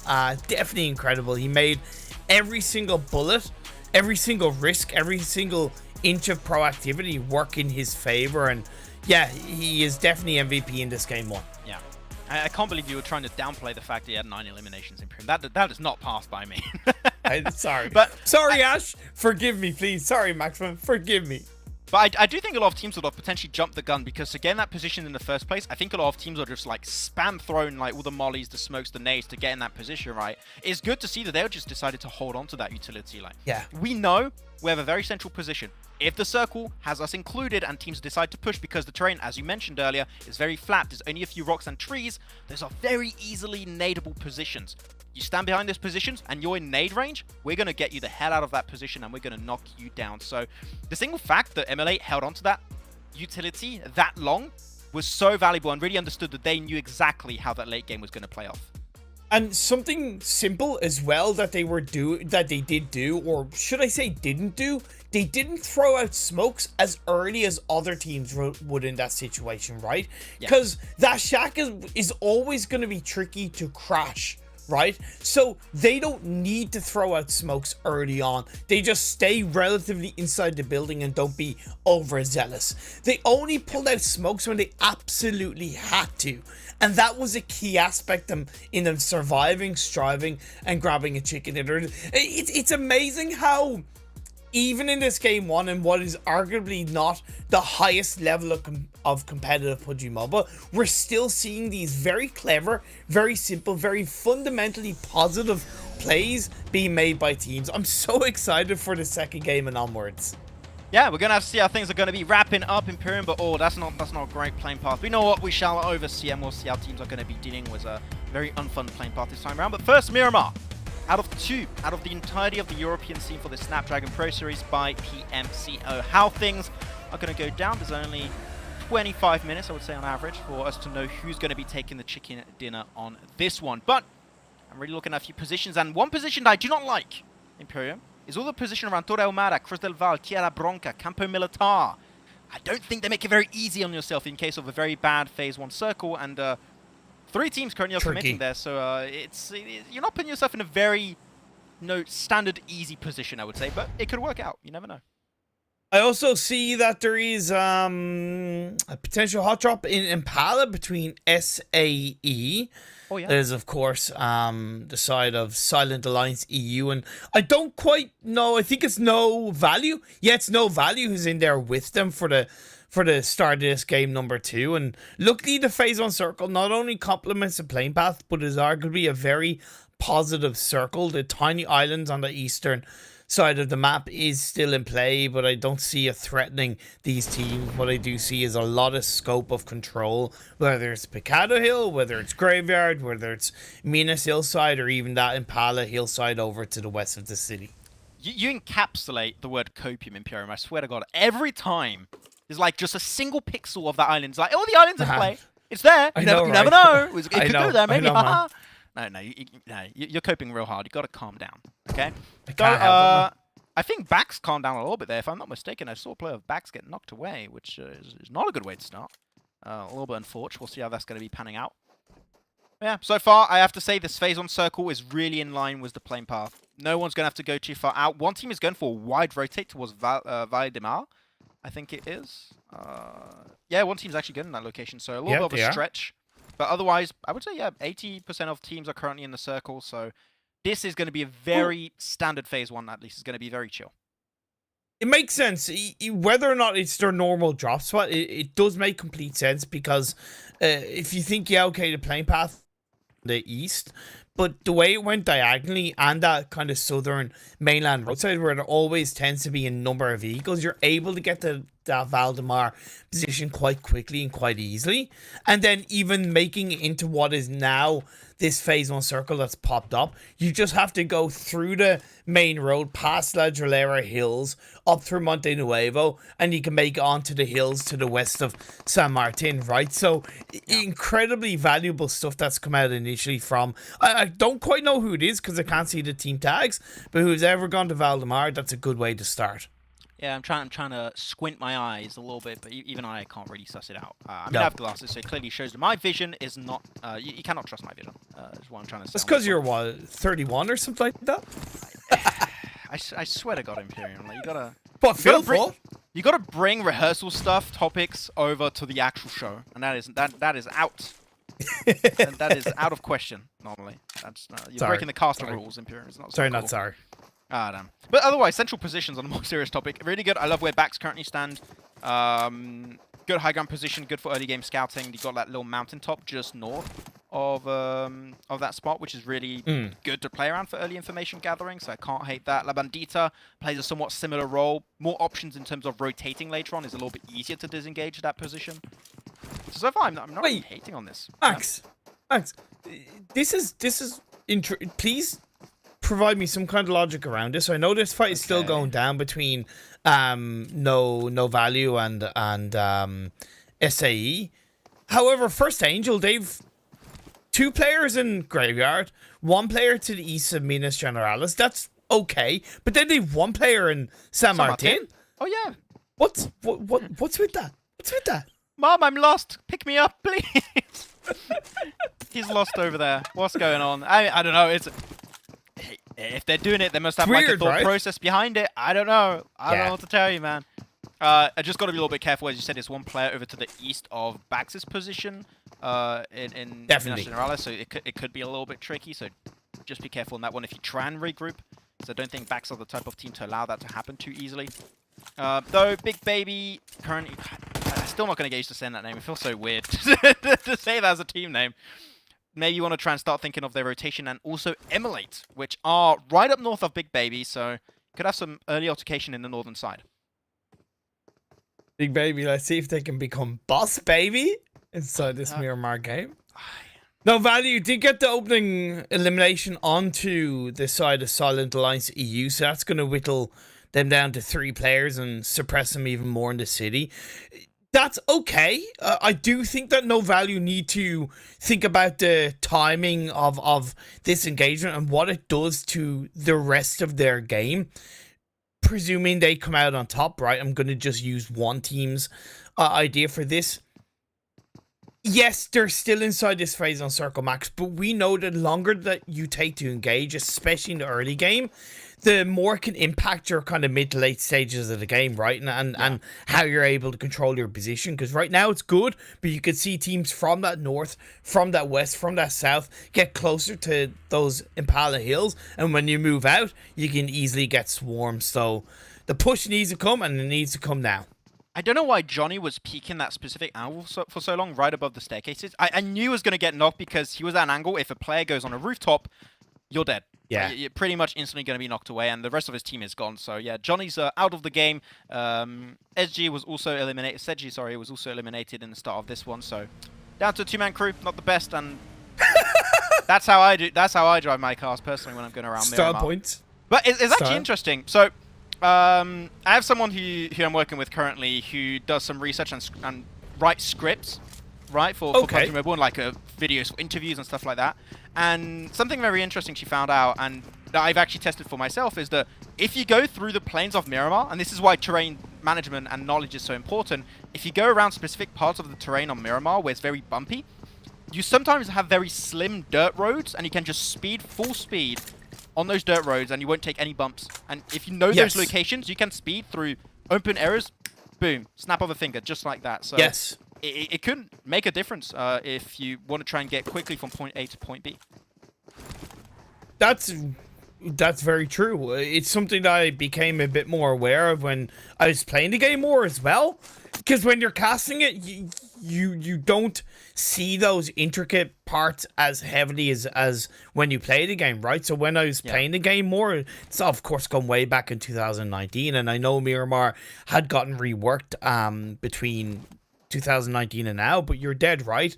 Understanding those road points and from playing the game more and just getting an idea will give you more value. What's giving value for backs is pitch. How do you say this player's name? Potenchik? It's Potenchik, right? Yeah. Potenchik, yeah. Yeah, maybe. Potenchik. Okay, cool. Yeah, you know what? Either way, Potenchik did good with the M16. I feel like I jumped the gun on like shaming you for saying that, but I could not say it properly either. So yeah, I'm not a good guy, am I? I'm not a good guy. Let's move on to a name that we are more familiar with. Old Boy and I can his say that. VP Prodigy teammates. Yeah. There's full squad. We saw Kraken clutched up a 4th place position in the first game. I want to see more of a team result though in this game too. I want to see that strength. Korka was able to at least do something on his own, but that was individual moment from Korka, individual moment from Kraken. I want to see a team moment in this game too. Yeah, because they lost players very early, because a little bit similar to some of the other teams in the first game, they were very split early on, so they just lost one player here, one player there, then they just get hunted down by another squad very, very early on. So not the best, but at least now that we're alive, for now, no jinx, touch some wood. Luckily enough, my desk is made of wood, so I don't have to go and reach out for some. What is your desk made out of, Imperium? Completely different topic. It's also made out of wood. It's also made out of wood? Cool, so you can say that on broadcast and actually touch wood. Yes, I can. No. Yep. I also like to touch grass as well. What? You like... Well, when I finish broadcast, I'll go outside and touch some grass, because fresh air is good. You touch grass? Yeah. You're not a real gamer, Imperium. I thought I knew you. Sorry, man. I'm getting old. I don't have many years left, so I have to appreciate what I can. Only thing I touch, man, is my Snapdragon CPU-powered mobile device. You know, that's the only God thing damn it, man. That's some big brain. That's some big brain sponsorship call out right there. But see, here's the thing, Max. I can touch grass and play with my Snapdragon-powered gaming device. Yeah, because it's a mobile device and I can bring it anywhere. Let's go. Yeah, imagine being a PC player. Cringe. I know, right? We can multitask like hell, but okay, we'll see. Talking about the game now, a little bit more on a serious topic. Phase 2 did pop up and is actually relatively central around La Bandita right now, right? So we've seen quite a few La Bandita finishes, and typically teams like to park outside of La Bandita, and you've got the north, the south, the east, the west, wherever you want to go. It is fair play. But if it ends up around La Bandita, we know what happens, Imperium. A few compounds, sparkled all over the place, and then just nothing in between them, right? It's just no man's land. And that's not going to be fun. A lot of teams already are in those compounds, but if you try and move in those locations late, you're going to have to breach it, no questions asked. I think one area that isn't being taken advantage of is the high ground to the north of Los Leones, because it's close to the road that separates Los Leones and La Bandita. It is high ground, like I said, so it gives a lot of information around the La Bandita area, and it gives a team a lot better exit potential on that next circle, because committing to the center around La Bandita on phase is quite risky, right? You're asking for hardship to go against you, and then you get blown to smithereens, or it becomes a bigger challenge to disengage away. For that north high ground of Los Leones, nobody's taking advantage of it. Let's see if someone does. Is Coco wanting to push that one? You gotta be careful. Because these are only 2 of the players. Where's the rest of the squad? They might be going for sneaky off angle on you, which I think they are doing currently down south of Graveyard. I think I saw a few players. No, I can't see them. They're not in render distance anymore, it seems. So they probably just left that location. But Corka getting a little bit closer, wants to make sure they can't quite go for the res. They were able to pull it off, though. But Class Size just keeping the pressure up, making sure they cannot disengage. And I think the cars have lost all the wheels. If not, they already exploded. So I have very low expectations if they can actually disengage that location. I don't think they will. No, I fully agree. It's really not looking good for them in this game, and Dish Athletics. We said that they're an org that has tasted success in the past, and they wouldn't pick anybody out of nowhere, and we kind of spoke them up, and yeah, okay, you could say it was a blind speaking up, but we provided justifiable reasons why. So far, they're not really. Yeah, I know, but it's phase 2, phase 3, and you have yourself in that of a stuck position. Okay, luckily the circle of phase 3 has popped up and it's shifted over to the east. So VP Prodigy have recognized that, okay, we need to think about our own entry point, and they've slowed down Digital Athletics enough in the right way. So yeah, Digital Athletics will survive, but my point is, between game 1 from what we've seen in game 2, it hasn't really been that impressive from Digital Athletics. I would have to agree though. First Angel and Black Sparks currently taking a back and forth fight, and I think the VP Prodigy are also third partying that little bit of action. So a little bit of a third wave fight currently unfolding, and Black Sparks all down to only 2 is going to be Whiskey and Stand for Clutch. Nice smokes coming out for Stand for Clutch, making sure the team can make it inside this building. The reses should come on through. Want to get Luffy back up, you know? Definitely one of my favorite player name by far in like years of casting PUBG Mobile, so can't hate on that. Yeah. I wonder, is that Sans for Clutch the same Sans that played for Warriors, and you know he played for the same team? They were picked up by an org in across a couple of PMCOs and stuff. You know, Sans, where we would meme his name by being sensational. Yeah, I wonder if that's the same Sans. Curious to find out. If it is, why the hell do you change name? You were called like Sans from Undertale. Like, it's like the best link you can make to any video game, period. And maybe he was sick of getting memed on while people cast him. Because I don't know. Maybe I think that's your fault, Imperium. Like when you casted Sans and you just got angry. Like, I'm okay with that. I'm just gonna change name because of Imperium's casting. No. Well, when he does clutch up, I can just say it's a sensational clutch.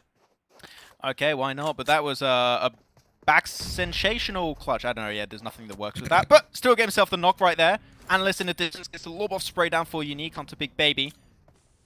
I'm not sure if they can actually get the res. Unique trying to go for multiple off angles here, but the numbers are not there just yet. And high ground advantage currently in favor of Big Baby can really make a big difference here. But that nade, he knows where he got the knock. That's a long throw. Might get a little bit of damage down, but a little bit too far down here. And Analyst is going for the wide rotate, wants to join up with the team because really Big Baby are the ones outside of the circle currently. So yeah, Unique currently would have the advantage later on down. Actually got the knock, but where was the rest of the team to follow suit? Where was that follow-up pressure? It wasn't there. And yeah, okay, the revive is being pulled off, and that risk is possible for Nade to get a double knock. But the point is, I think Big Baby should have been more on point with their aggression. Oh, I'm surprised there's no nade coming out. Like, you know exactly where they are. You heard a few footsteps earlier. And I think Anas is cooking up his own nade.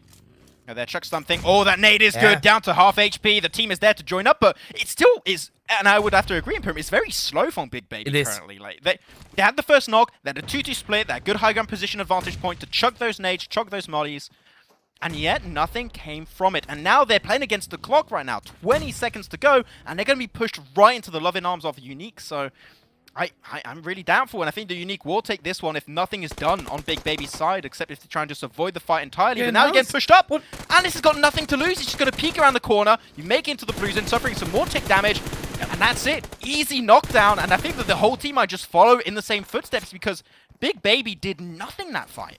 There's no way Unique should have gotten away with that. However, look, that's the way it is, and Big Baby might be that kind of passive team. They just can't allow themselves to get into these early altercations. We move on over to a fight between Strong Union. The knock comes in. Great play by Flynn.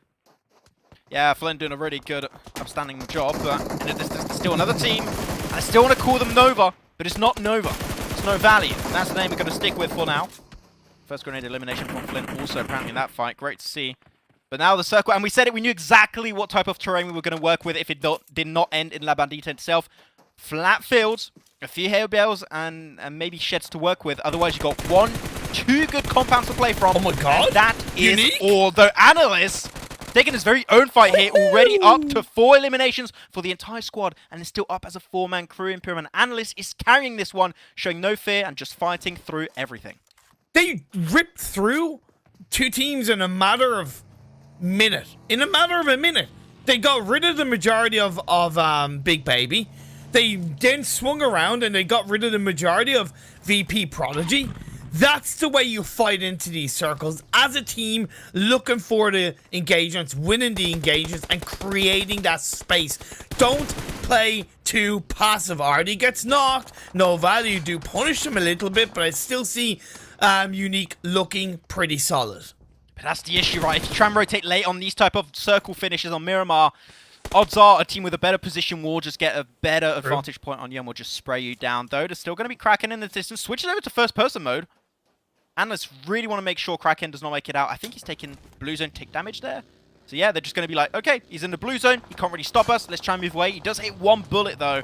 But it doesn't matter. Unique are out of the woods. They can start moving a little bit closer into the circle. They still need to cross the road afterwards. Like, Unique, I doubt if they can really make it super far in this game. EP Prodigy have gone down. That's 2 bad games in a row. 2 teams also that had a good first game. Silent Alliance EU and Back Squad. They've gone down as well. We've now lost Blackfire Beast. This is the dam being broken between this Phase 4, Phase 5. You said it right. Very flat central area. Every single one of these teams, bar one, is in the edge of the circle. And it centers up once again in the open field. And Emulate, mate. They're still in the circle. They have that central compound. And they showed they could do it earlier. It was a simple shed. Imagine what they can do with, I believe they still have a 4-man squad. And they're going to have a huge compound to play from. And all the teams around have nothing to hide behind. They got that shack, maybe a hay bale here and there. But what else? Nothing. They've 3 players up. They've 3 players up. Oh, it's 3 players up. Okay. Still, they had only 2 last game. Yeah. So that's an improvement. So I'm doubtful, and most of the teams you can see over to the northern side, it's 2v2. Sorry, it's 1v1. Over to the west, it's a 1v1. South, there's only 1 team, could be a threat. And over to the eastern side, it's 3 separate teams. So they're all going to cancel out each other before they even get close to ML8's position. So, man, ML8 might just have themselves a back-to-back on the very first 2 games of the tournament. That is mental. Now, one team that made an awkward position work very well for them in the first game was the side of SSQ Screen Squad. It's a little bit similar this time around. They have the value of the high ground. They are close to that road, which, with the big ridge on the on that side of the road that leads up to the western side of the circle, it's a great position to be in. But only one team can hold on to it. So the side of Screen Squad need to make the high ground work, and now they're making a push on the edge of the circle. They're making a play based on that information they've been gathering from over there for the longest time. Oh, unfortunate for Oopsman, does get knocked away, but lucky enough his team is there to back him up. Gardex is going to be able to get him back on his 2 feet. But the Molly, absolutely on point, right inside that shed. And now they could potentially call it their own. I mean, the rest of DA are not going to res that one up, so that is not going to be working out. Peaky should be going out in the next few seconds. And now they're just going to be like, yeah, we got the knock. 2 players down in that position, 1 flushed away. Let's just wrap around. Let's just play the edge of the circle while we try and stop teams from making that cross over the road. Man, I'm really impressed with Scream Squad. They are really trying to take this late game section in their own hands. I don't think they've done enough in that engagement to make that safe push deeper into the circle, but I appreciate the risks. They took risks in the first game and it worked out. They're taking risks again. Luckily for them, Unique are in their own little fight with No Value on that eastern cusp of the circle. No Value have a 2-2 split. Such a valuable 2-2 split as Romanian squad go down. Not easy though. Uh-oh. ML8 still standing strong in the middle, not going to be contested, not breached upon by anyone, and I think that by this point, a lot of teams don't have cars remaining, right? So that push is going to be even harder. Unique peeking over the side, Toffish trying to get a few sprays down on a few players. But No Value, going to have to be thinking of leaving this little dip, because otherwise Unique might be the death of you. While SSQ are still slowly rezzing up, and actually DA Imperium were able to get the res on one of their fallen teammates, Peaky, and now they're back in a race as a 3-man crew. That could be, as you said, maybe the upset for SSQ as they were not able to do enough pressure. Unique, though, still looking to go for the push. Demolly on play on Extra Machine. They don't want to fully commit, but they can't leave. If they do, they're showing it back to Unique, and that's where everything goes haywire. I think with the knock, they technically can leave a little bit and carve a tiny entry point, but you're right. They can't disengage fully and know that their backs are safe. Toffees gets a knock on the ankle of no value, and you said it yourself, and there's no counter knock so far. Screen Squad have a player knocked against Digital Athletics, something that I highlighted as a risk, and that's going to bite them in the butt, but still the circle favouring this side of Emulate, who have the compound in play. Yeah, with the party burst, they want to crash. They see that shed under their eyes, and they want to get that location in control. They do stop before going so far. I think they did get sprayed a little bit. That did slow them down in their tracks. But MLA still now got all the information. They see all the teams trying to wrap around them. They don't want to go for the fight. They don't want to go for the breach. Angry's right there. One sweet spray from Ash with the AKM, and that is done and dusted. Angry team are out of the game in 6. And that is going to be a top 5 minimum for Emulate. And man, they're playing this game so well so far, and they're not done just yet. They're still going to be aiming for those extra wins out of these games. Scarface looking for Screen Squad. Yes, the cover of the hay bales are there, but Lucifer is going to strike like an iron fist. It's actually Fusman, my apologies. He's the one to get the knock, and it's just going to be one player left up for Digital Athletics.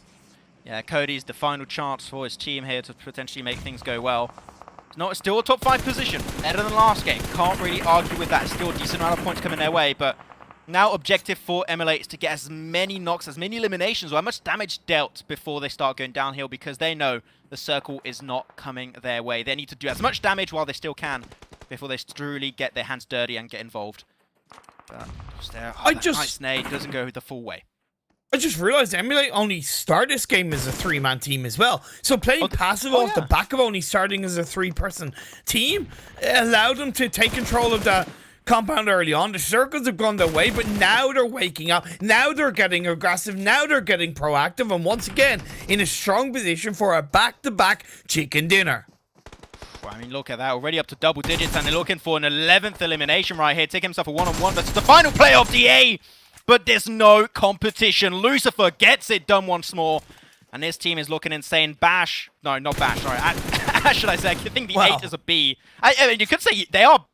Exactly. Right now, it is on brand, but so far they are looking so unstoppable. The circle is not coming their way. Do they have cars to make that rotation? That is my question. So you got Bash, you got Lucifer, and you got Ban. Is that how we're calling it for now on? But yeah, Emulate looking very, very strong, and the circle goes away. But I think they've done enough in the last minute or two to once again kind of carve that level of control and carve that position into the circle. The fact that they've also now been able to grab the utility of their opponents is so valuable in its own right as well, Max. Yeah, I think they already had a lot of utility because no one really breached on it. So I think even if they didn't take it from their opponents, they would have still had a lot because they held on to it just like last game. That's the cool thing. They hold on to the utility and use it at peak times. Though behind them, got to be careful. They're pushing in. It's true how they're going to be making this one work out for themselves. Off sprays, the car's already in really bad shape. One knock comes on through. The second should follow up shortly. I don't think there's much you can really do because the IO Sauron of the lobby, which are Emulate, are not going to forgive you. They're just going to be pushing down everyone.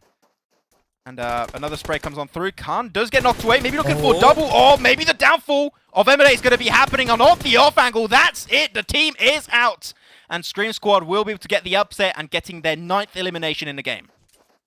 Screen Squad denied the chicken dinner in the first game of the day, and they ripped the opportunity in this game 2 away from the winners of game 1. A little bit of sweet revenge along the way. They're left with 3 players strong, 9 eliminations on board, no value still inside the circle, and the side of Strong Union still up as a duo.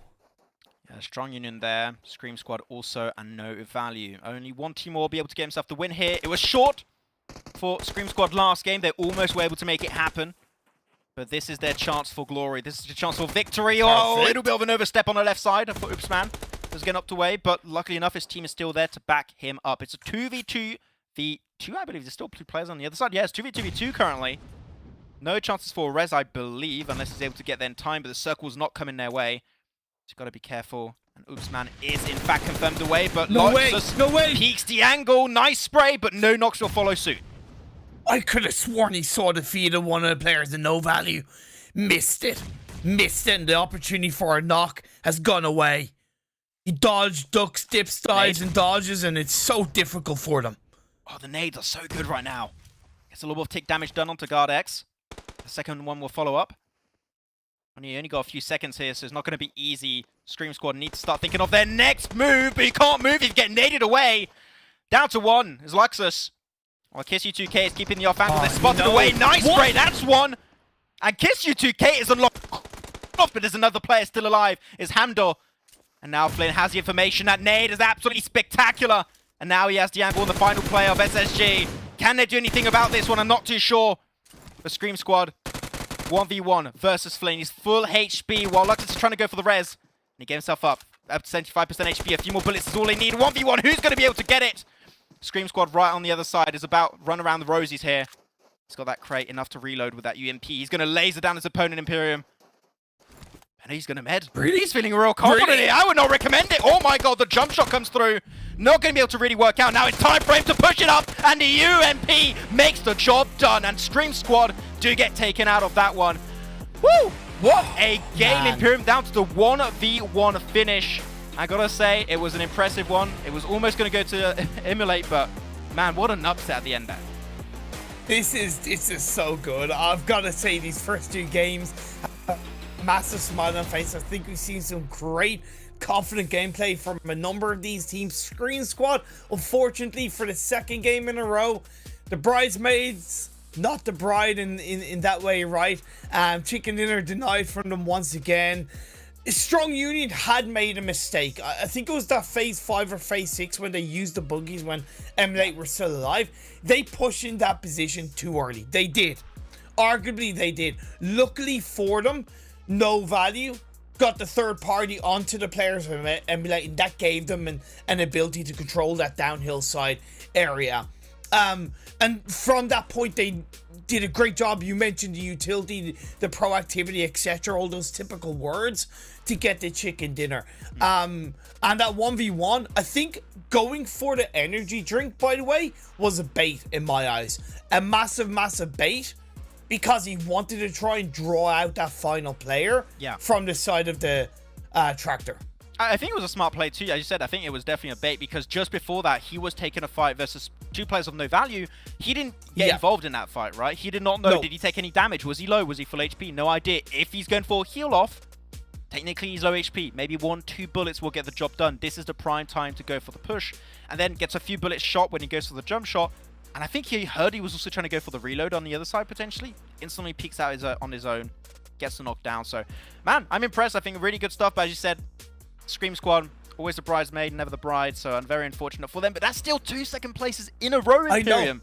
When you look at Emulate, that did fall a little bit early in that game, we might have a new first place team right after this. We know it'll be close. That's definitely one thing we know. The big thing that massively helped Emulate was the fact that they picked up 11 eliminations. So despite no chicken dinner, certainly a hell of a result for them. Hell of a result, but you know what? Scream Squad able to give himself 2 second places. Maybe a win. We'll have to see right after this break.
The Snapdragon Pro Series is brought to you by Snapdragon Elite Gaming, Monster Energy, and DHL.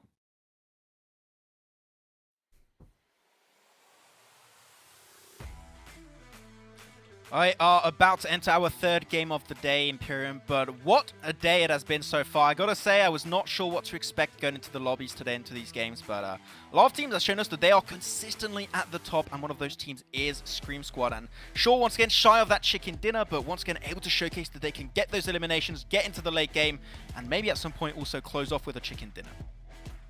It was just, once again, a strong, valuable, informative result from Screen Squad. The way they moved away from Digital Athletics, the way they kind of, give or take, took control of them in some way.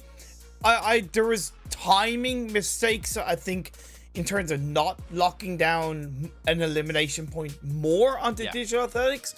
But at the end of the day, like, they took down... they helped take down Emulate in the end, and they were able to get another strong result. Yeah, strong result. We'll see exactly how many points did that game take for them for that strong result exactly, because we saw, what was it, 26 I believe we had earlier for the first place.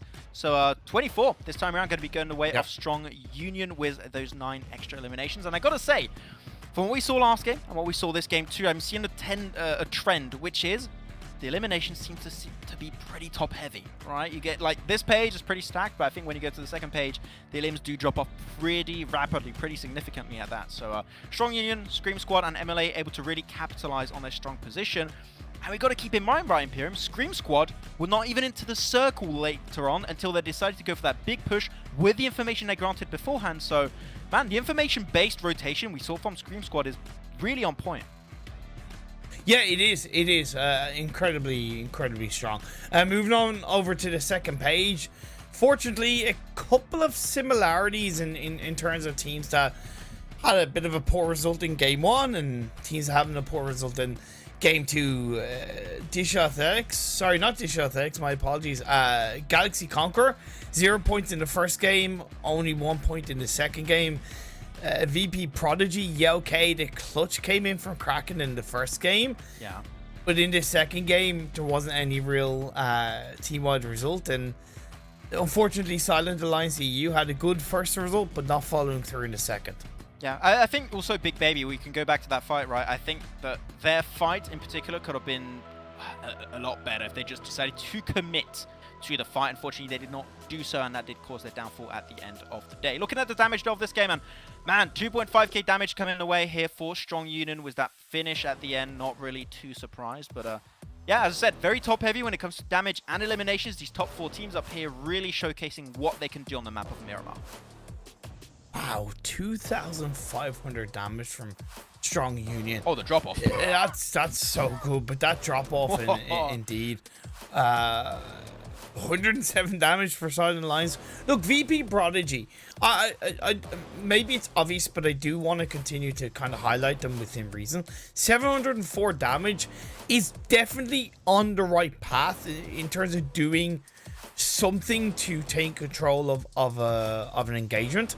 However, only 1 elimination and not getting into the late game is just it's just a big negative in their journey to make it into the top 3 of their respective region.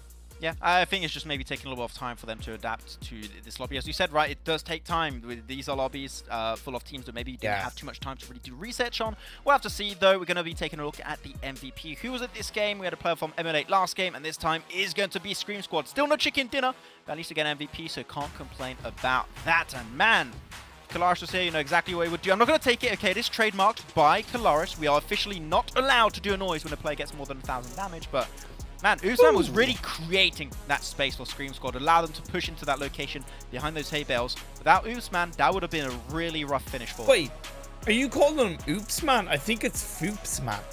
I just prefer Oops Man. I but like why are you forgetting the F, man? Are you afraid you're going to say P instead of F? I really go in that line.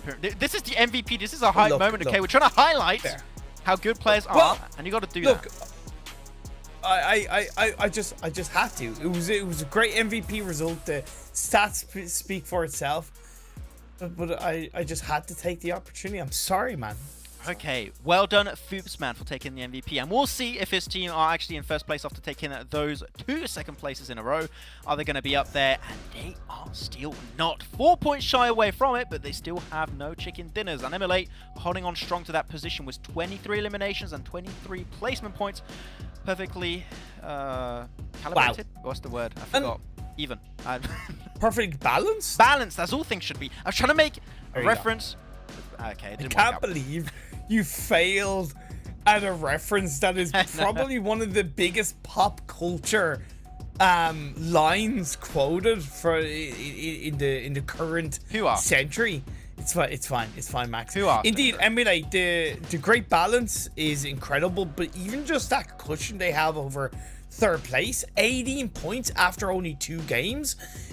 Again, I said it needs to follow up, and it has in all the right ways as we look over to page number 2 and see who's at the bottom half of the standings, and unfortunately have yet to really kick off their journey in the Snapdragon Pro Series. Oh, Blackspark's really banking on those elimination points compared to DA that are very heavily banking on those placement points, it seems, and then it's a drop off that does go a little bit haywire for some of these teams. And if there's a few teams that I expect some improvements from, I would have Unique on my list, and I would also have Big Baby, which I think had good opportunities, and unfortunately we're not able to capitalize on those opportunities, on those locations, on those pushes, and especially for Big Baby, that final fight they took earlier versus, I believe it was actually Unique talking about it, right? So it was. Yeah, so I do want to see more.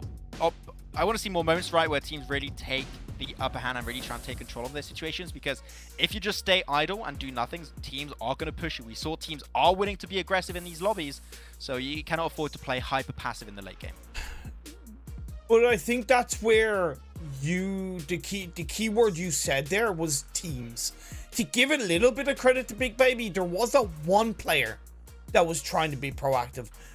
But it requires the whole team to follow up, right? It requires all of them to be synergized in the right way. If you're going to be passive, that's okay. Okay, fundamentally. When the whole team is passive, right? The whole team is on the same line, in the same boat. If one's disconnected or two are disconnected, and that's where it starts to go horribly wrong for a team. Yeah, potentially. But also, if you are over and part of the Twitch Frogs right now, you can join us into a prediction right now, a poll that's going to be happening in the chat. Currently seeing exactly which team you think is going to be winning. I don't know which poll is going to be happening, but you definitely want to join right now and win yourself some juicy points over there in the Twitch chat. And if you don't, you're going to have to spam a little off Copian to see how things are going to go. In Imperium, I see right now that we are currently getting ready for our 3rd match of the day. We're more than 50% done with the day. And man, are we going to be finally seeing the Scream Squad first chicken dinner? That is definitely what I'm hoping to see right here. But some other teams have been shown some small improvements after that 2nd game. Step by step. At the end of the day, in what is a very, very short format tournament, yes, having a big result is going to boost your confidence and your overall standings. However, it's really valuable that as a team you have the mindset of all we need to do is improve every single game in our own performance. If you focus on that, the points will follow. Because, like I mentioned at the start of the broadcast, with so much that goes on between the playing path, the circle, and the 15 other teams around you, there's only so much you can control. So the focus you have is the biggest thing, is one of the biggest things you can control. Because like that phase 1 is showing us right now, that's a kick in the face. But it's what every single one of these teams does with this very, very awkward phase on circle is so important. Massive call out at the start of the same position you want to aim for. I'm going to say Longwood. Longwood, or the little building that's up north of Longwood, which is like, in case you're not familiar with Longwood, it's that big stretch of like forest on a plateau north of Ferry Pier. It goes from Ferry Pier all up north to the western side bridge. That is basically Longwood. And you have that little like warehouse position up north of Longwood. Those 2 positions, they're central. They're really good because you're also close to the river if you have to go for a rotation in case of a very unfortunate shift over to the Sovnovka Island. I would like to see some teams play that position. I think one team that would be in a good spot to go there would be No Value. But a few teams just up north, like Rom Squad, could also go for it. Strong Union also. Like, there are options and good positions central. So I'm hoping we're going to see a few teams potentially aim for those spots. Couldn't agree with him more. Couldn't agree with you more. And recognizing that somewhat early on, it doesn't need to be the absolute earliest, of course, but recognizing it earlier on would be incredibly valuable. Big Baby and Pomorsk for the time being. No hot drop clashes once again. That certainly does make sense. Different playing path, of course, compared to the first Erangel game. Doesn't pull out too many surprises. It's going to be tricky rotation into the phase 1 circle for the side of First Angel. They've dropped all the way in Severny. Getting to the cusp of the river is one thing, but now making that little, even though it's a short distance, it's an important distance trip from the cusp of the river over to the kind of ruins hillside. The timing of that is going to be perfect. Luckily, because of the plane path, they were one of the, as far as I remember, drops, so technically they should be one of the first teams to rotate away from that position, and doing that early will really help them. I'm a little bit scared for Unique, actually, because they're going for the very well-known split they like to do since game 1, apparently, which is even more big of a split than what we saw in the first 2 games. They're going for a 2-2 split currently. They've got 2 players over to the western bridge and 2 players over to the eastern bridge. Actually, 2 players in Milta currently. So you never know if one of these 2 teams gets in trouble, which could be happening, especially for RT and Analysts over Milta. Backup's not going to be there, at least for now. It seems like they are trying to regroup, but it is risky, and I don't understand what you get from such a massive 2-2 split. Here's the logic behind it. When you have that roadside between Pachinki and Milta, that big main roadside, there's a limited amount of vehicles, and with the plane path being heavily on the west, and you want to drop and loot up on the east, there's only a limited amount of vehicles, like I said. Therefore, if you have 2 to 3 teams vying for those vehicles, there's a really high chance you can not only slow your own rotation and looting phase down, but you can also lose a player or 2. So, not relying the whole team on getting vehicles on that main roadside means there's a higher chance that the whole team will survive. Yes, technically the split was risky, but I do see the logic of it actually being a safer split and a safer way to get to your normal looting spot, and it's worked out for Team Unique. That was a lot of details. Are you their secret coach, Imperium? Are you the Unique coach? And you invented that, so you just explained it? No. I'm just one man with a small brain. A little bit of luck. I don't know if I'll trust that. I'll see for myself. Anyways, Luxus to take a little bit of damage there. It was 1/3 HP. Gonna have to leave. It's fine. He's respectful. It's cool. He's not giving up. He's just putting up the fight for later. That's the way you got to see it. KSU2K, though, did get a little bit overzealous at the end of that last game. I'm not going to lie. I think he might regret that finish a little bit. Still got himself the win at the end of the day, so can't complain too much about that. KSU2K's got to be a little bit careful. And what about what's about the 2K in his name, by the way? Is it get 2,000 kisses? I don't know. Maybe he's bad at kissing. Maybe he's bad at kissing, right? Because you know the way he called him 4K, and maybe it's like 2K. It's a lower quality. I don't know, man. Why did you try and speculate right away to like the worst thing? Like, wait, he's probably just bad at kissing. He sucks. Hey, what the hell? I don't know, dude. Like, that's what he sounded like. I don't know what to tell you. Well, don't say anything if you don't know. Kiss you 2K, like. I'm just trying to get the backstory of the name. My man just dissed him basically live on broadcast. What's that? What's that IGNs about? are weird, man. IGNs are weird. Oh yeah, you definitely don't want to look in mine. That's for sure. I can tell you that much. We'll see how it goes. Cough search, Max, man. Cough.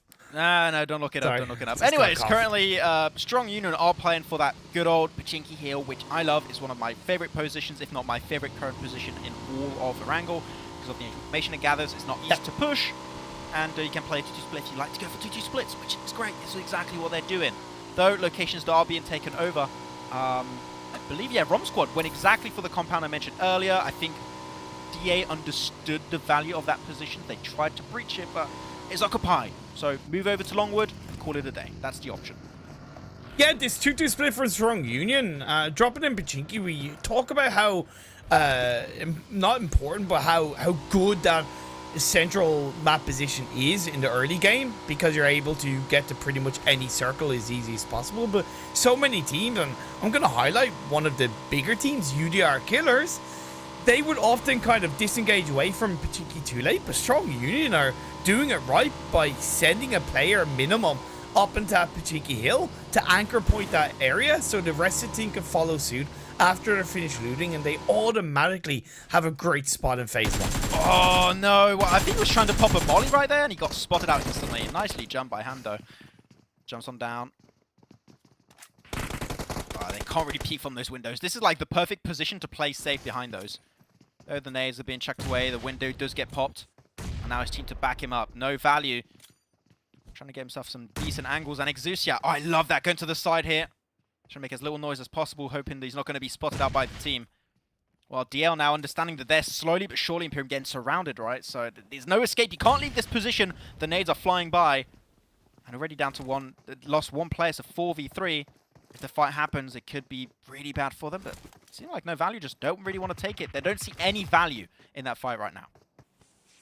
I like this from No Value because even though they're not taking the fight, you can see how they have themselves spread out.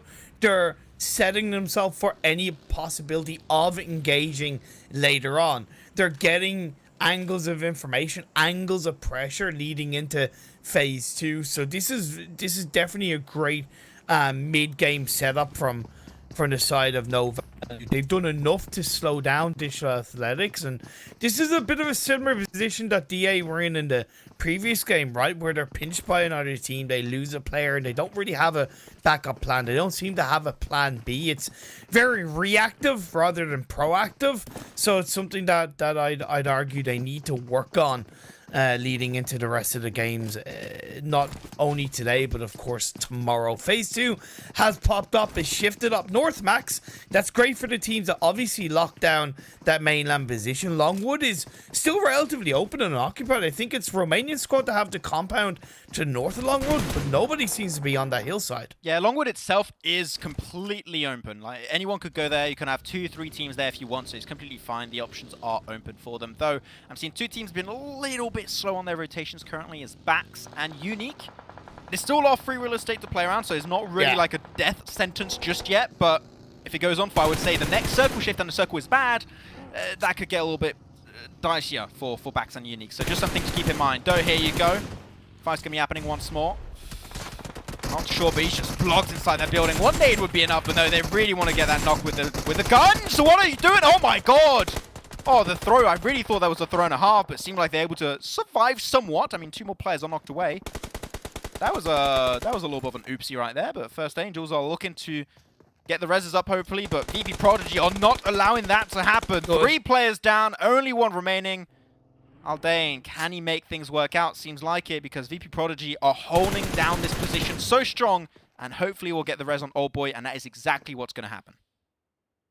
They shouldn't have gotten away with that in the way that they did for VP Prodigy, and certainly First Angel made a mistake.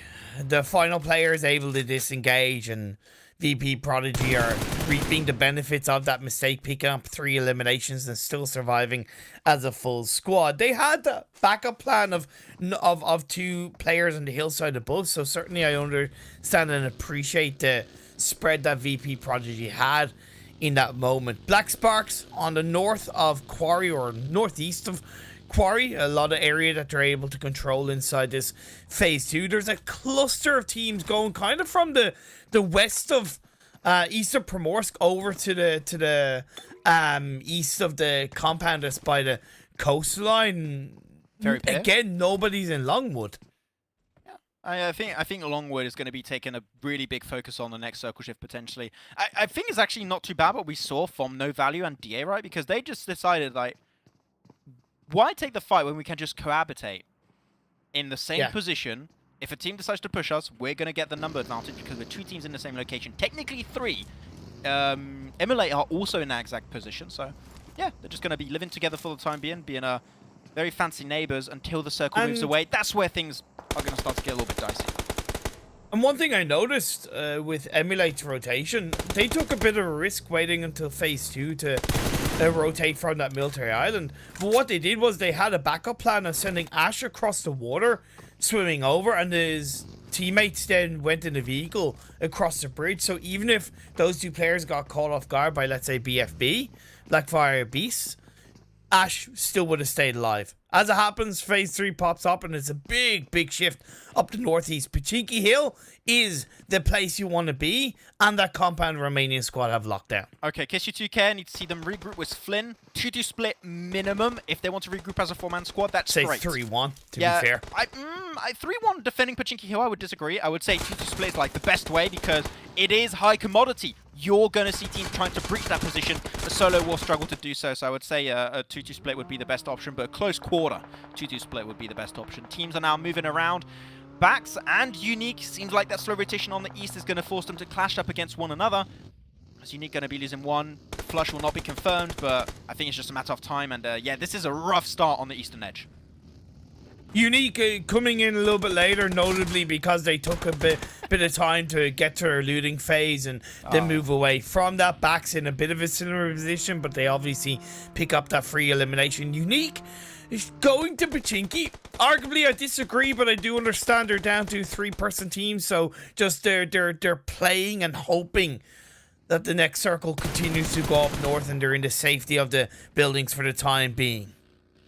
MLA not really an easy position to be in right now, trying to escape from the Longwood position, and they're just going to be getting kept away. And Blackfire Beast currently really looking to get those extra 3 eliminations. They want every single one of them. Like this. And can it come out? Did MLA also spawn back into this game as a 3-man crew? Because I've only seen them as a 3. Oh, okay, wow. There's not making it easy on themselves, but that's it. The nade comes down onto Khan. He's out of the game. Or maybe not yet, unless the clutch comes out, but my hope is not very high right now. And they're not pushing as a 4-man squad, though, which is surprising from Blackfire Beast. I would have preferred a 3-1 push. There's no need to have 2 players in the Like back line unless you're scared Whoa! of... Yeah, now Whoa! it's... Whoa! Michael Bay, eat your heart out. Oh my god, Tonoli said, what the hell are you doing flying out here, mate? That's a restricted air zone. But that's it, the 2 knocks. And that's going to be it. Wait, there's another player? Where is he? There is. They actually did Ash. spawn in as a full squad. Ash is still alive. So you lied to me. I asked the question and you openly lied to me, Imperium. I get it. I'm sorry. It's cool. I'm sorry. It's cool. But no value, though. Actually going to be peeking and seeking interest in this fight, it seems, because that's it. The third party, they heard the gunshots, they got the high gun advantage, and that's it. Blackfire Beast losing 3 players at the drop of a hat, and luckily enough, that the player's still away. But I mean, I'm expecting the third to go down, Imperium. I'm in the future. I've activated my One Piece hacky. I know exactly what's going to happen here, and that's it. That's going to be another player. Yep. and here's the thing, like I don't hold that fully against Blackfire Beast, but I do want to highlight the fact that if they had a push 3-1 against Emulate earlier on and close that engagement out 15 seconds earlier, they would have been able to disengage away from no value earlier, right? So it's hard for you to know that, but that's why timing of engagements are so important, and positioning of an engagement is so valuable. 2-2 splits like that, when you have 1 player in the backline, doesn't need to be done. You can have that 3-1 push. Yeah. So here we go. Big Baby once again. Big Baby Rage or not. We'll see how things are going to be panning out for them. But so far they're going to try and cohabitate a little bit longer. They're putting their focus down to No Vision. No Vision, sorry. Why was that No Vision? No Value. Also could be a cool team name. But there's Clear Vision. Clear Vision also. You got Clear Vision and you got No Vision. I suppose it's a... You got yeah, both. the opposite of Clear Vision is No Vision, I Yeah, suppose. both end of the spectrum. You got to represent vision, you know? Yeah. Look, like me. I have one eye that I cannot see well out of, and the other one is like clear vision. That's it. That's my glasses. Are we getting tangent? Anyway, the next circle, by the way, did shift up to northeast, so Unique's position inside Pachinki isn't too bad, but Romanian squad catching Big Baby out. Oh no, they missed the driver's license and they get eliminated, man. That's a double loss in a row for Big Baby. Big Baby race this time, it seems. Oh, they got stuck in the 2 but. Oh man, I feel bad for them. Normally I say deserved, but like I just feel bad because they were trying to unlock themselves. Here's the thing. And rip. Oh no. Did they know? I don't think they knew Romanian squad were there. I think they knew. They mustn't have. No. If they knew and they still tried to disengage away like that, come on. You can't. You could. I really want to give Big Baby the benefit of the doubt and say that they didn't know Romanian squad were in that compound. I would find that really weird because I think that the teams didn't moving around and stuff. Like, Fair. I think you should know a team is definitely going in such a compound. But Okay, fair. If they didn't know, indeed, I do understand. But it's also That's even unlucky worse. because they got stuck and they couldn't Yeah. pick up speed momentum Fair. to move out. Though we are seeing Strong Union did indeed go for that exact position I had in mind, though. Over to the northwestern side of their location, it is VP Prodigy. Old Boy currently scouting forward, looking at the options, looking for the information. So VP Prodigy could be a thorn in the side of Strong Union later on down the line, but the circle could go anywhere. It could finish on the road, it could finish on the high ground position of Strong Union, or it could go on the flat terrain towards where Angry Team currently stand with Black Sparks. The options for this late game are like tremendous. There's too many finish options here. It's going to be hard to deal with. But the one thing that worries me for Angry Team is that they're relying too much on the compound, because Back Squad have made it into Eastern high ground right on the opposite side of the road of Pachinki Hill, so that allows them to control if the next circle shifts over to the east. We do see Strong Union under a bit of pressure. One player is not, but so far they're still somewhat controlling the hill. I don't know what Jewelry was doing so far down that slope right here. And now the knock comes on through. Black Sparks are like, maybe this is our one chance for glory, our one opportunity to take away Pachinki Hill position for ourselves. Luckily enough, Flynn is in a really good spot. Nate, you want to make them rain down on your opponents, which is exactly what he intends to do. First person mode, which is the best way to throw those nades. Pro tips, by the way. Doesn't quite get the second knock on the heel up, but that's fine. Can't really be too angry at that, but now there's no option for Black Sparks Imperium. They need to commit to the push. They're pinched to the team behind them, downhill. There's a team above them on the hilltop. Only way to survive this is to commit to the push and get the squad wipe. I know they got a player knocked on their way to that push, but you can't stop at the top of the hill and at the bottom of the hill like that and expect to survive and expect to really take control of that engagement, right? They're not dead, but they're certainly not comfortable, and with the circle centering up, Strong Union still have the control of Pachinki Hill, and Black Sparks not only have the threat of Strong Union, but they have the threat of teams behind them down at the bottom of the hill, such as Romanian squad, such as Big Baby, even VP Prodigy. Yeah, and so far, no one is really a true threat to Strong Union's position, right? Black Sparks, I mean, they can't go for the push, otherwise they're just going to be sprayed down by their team behind them, but they are doing quick work of the team that was behind them, and that's it. Rom Squad are out of the game, eliminated in 13th position. Still 3 eliminations, so not that bad for an early death, but still not as far as they were hoping to go.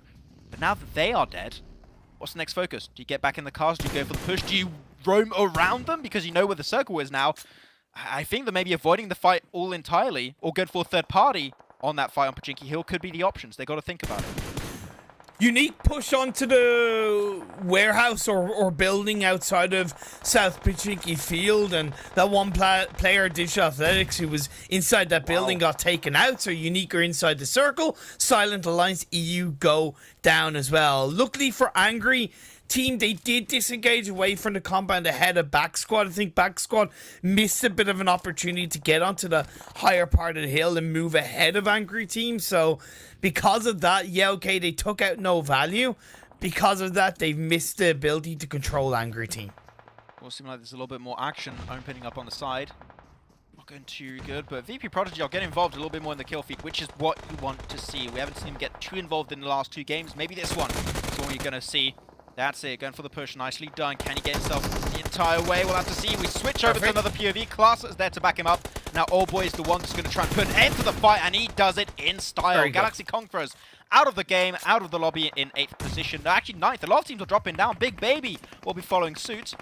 And now the counter push. Strong Union do not want to allow them to take too much free real estate away from them. This is the perfect third party from Strong Union. But can they actually get the knocks? Barca already down for the count. Only 3 players remain for VP Prodigy. Cracking, good angle. That's it. They're trying to make those even numbers happening. They want the 3v3, but now it's the 1v3. Kraken solo. They all go down in the matter of seconds. Gets a counter knock. Very good. I'm not sure if Kraken can go the entire way. He's still got 50% HP, but he's spotted out. And Strong Union will remain the kings of the hill. Great opportunity from Strong Union. Good effort from VP Prodigy. They played much better as a team this time around, but it didn't work out. We switch on over to Angry Team going up against Back Squad. Back Squad trying to make it count, and although they had the disadvantage positional-wise, they have the aggression to get the better of Angry Team and come out on top. 9 eliminations as a duo in this game. Man, Bax, despite playing the edge circle like they did on game 1, they are not scared to go for that aggressive playstyle when the time is right. But, unfortunately, I think there's no right time here, Imperial, for them to push into this circle because I think all of Scream Squad are looking on their exact vicinity. So if Bax survive this next shift, I would be really, really impressed. But I unfortunately don't think it's about to happen because SSQ have all eyes peeking in their location and that shift is not easy. I think leaving it as late as possible, I mean like as absolutely minuscule late as possible, is going to be important. Strong Union go down. It's Team Unique along with Black Sparks to get the better of them, pinching either side. Yeah, it seemed like VP Prodigy did too much damage over to Strong Union and they could not really get themselves back from their wounds. Oh, here you go, Bax. It didn't go really long. I mean, it is actually last second. The circle is moving on my location, but their Skentos can't really do anything about that, and that's it. Bax eliminated in 4th position. Still, despite their very edge-focused gameplay on the Eastern Edge for the longest time, I'm not going to lie, that was still a really good performance from them. Screen Squad, 3 games in a row, top 3. Will they be denied a chicken dinner once again, or will they finally be able to show us that they can close out the game? Oh, don't curse them, Imperium. We can't do this to the lads. Screen Squad already 2 players knocked away. Foopsman is still there to back it up. MVP from last game maybe will give himself another good standing this time around. That nade looking good. Black Spark seemed like waiting on the edge of this hill was the perfect timing. The Unique on the hilltop is going to be a new threat to their location. Analyst is going to get involved, trying to peek over the side. Which knocks are going to come on through. SSQ player gets knocked away, and Belend is going to get involved. He's solo HP and does get knocked away in counterpart, but the team is there to back him up. That's a knock you need. And Black Sparks now taking more and more positions on this high ground hilltop from Pachiki Hill. And really, Scream Squad can't do anything about this Imperium, and only Analyst is going to be the real threat against Black Sparks. Can he make it out, though? Trying to go right behind the hilltop, behind that smoke. Trying to heal up in the meantime, but Black Sparks not going to commit to the push. Scream Squad can still do something with this. And Alice, 1 knock, 1 elimination does whittle down Black Sparks to a trio. Oh, nice nade. And when you're pinched up like that, that could easily be the case. Let's get it! You'd love to see that. No Haki activated for Luffy. Didn't see that one coming, it seems. But still, now you know that res is not going to be coming out. And that's also given a lot of time for Foopsman to take a little bit of a better position to heal up from his wounds. And the circle did come their way. So what's going to be happening now? No way! That's the question, but Analyst is making some work. And maybe there's an option. Maybe Foopsman sees this and like, oh, I could maybe push this actually. Confirms the elimination onto Luffy. Analyst, the mad lad, is making it happen, and they also low Imperium. Maybe there's a chance that the win is taken away from Black Sparks. One of the most experienced players in PUBG Mobile competitive. Tournament after tournament, he shined in all the right ways for his team. Can he shine once more? Whether for himself or even possibly for Screen Squad. Black Spark shouldn't be under this amount of pressure. Yeah, really good angle though. This is the best side, wrapping around the northern edge. Exactly what you want to see. The smokes are a little bit telling. They do give the information to Black Sparks exactly what his game plan is. So they're going to be able to put himself in a really good position. Maybe predict a few nades or mollies, which is what Billend is going to try and do. But Foops, man, seemed like hasn't been spotted out just yet, which is perfect. That pinch could really play a big part of why this finish goes bad for Black Sparks. I think they know that there's still a player down the hill. Remember, they got the majority of the engagement, but no confirmed squad wipe with that final player. They had to confirm the knocks. So they're aware that there's a player somewhat behind them, per se. Yeah, but where exactly? They know he's somewhere there. Just like a Pokemon waiting in the grass until you walk there, and then he jumps out at you. Then you realize the level 76 Pikachu, and you're done because you don't have any Pokemons to do a good job against electric Pokemons. So that's about it. Unique that nade once again. Oh, yeah, the ID. Heard the footsteps. That prediction was on point. At least he has a crate to work around, and he's slowly but surely making his way into the circle. But I love the off angle here from Full Clutch. Really trying to set up his team to facilitate that rotation down here when Analyst takes a severe beating. Down to just a slither of HP. 1 bullet, and he's done. Oh. Foosman gets spotted away. Analyst trying to go for the first aid, I believe it is. Is he healing? He does indeed get it done. 75% HP back up on track. They're looking at the crate. No idea where he currently is. That's one looking for the double, but unfortunately does not have the time to get the 1v3. And that is going to be it as Unique take the second place. And man, Analyst almost made it happen. secure the third chicken dinner of the day. Good for Black Sparks. I want to be a little bit brutally honest.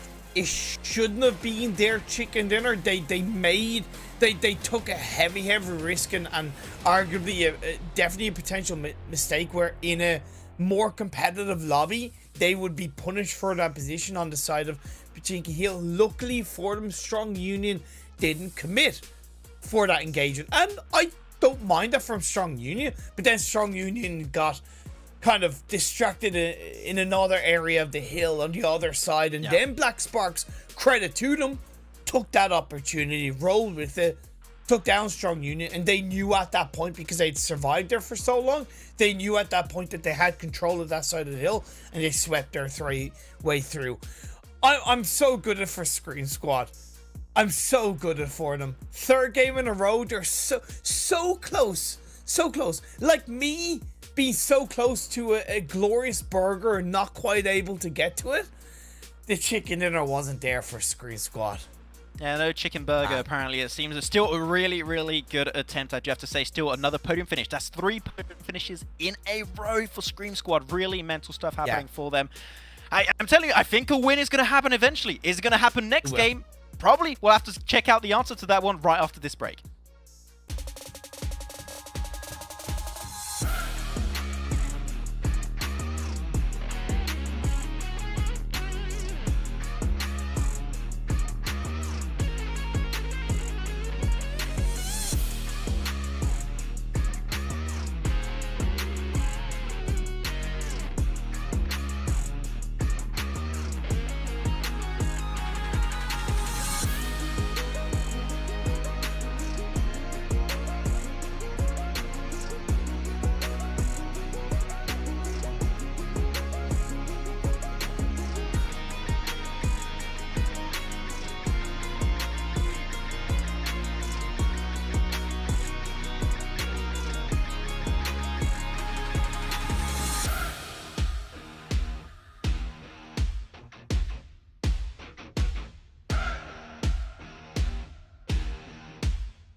The Snapdragon Pro Series is brought to you by Snapdragon Elite Gaming, Monster Energy, and DHL.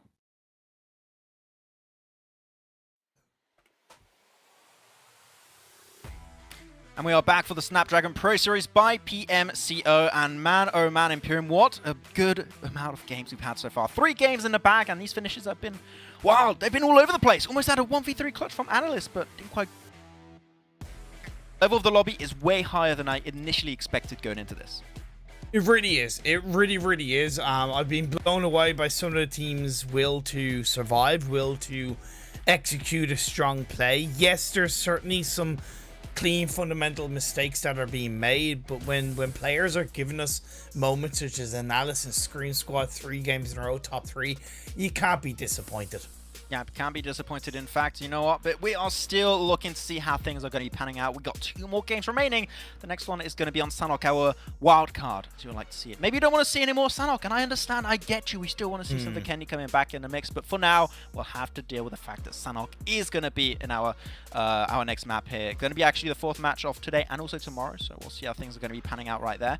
But also, very important to mention also that this tournament is brought to you by Snapdragon Elite Gaming. Thank you very much to them for allowing all of this tournament to go together and to allow these teams to have a shot at becoming the future pros of PUBG Mobile esports. And if you like taking dubs and Ws, Snapdragon Elite Gaming is definitely the ones for you.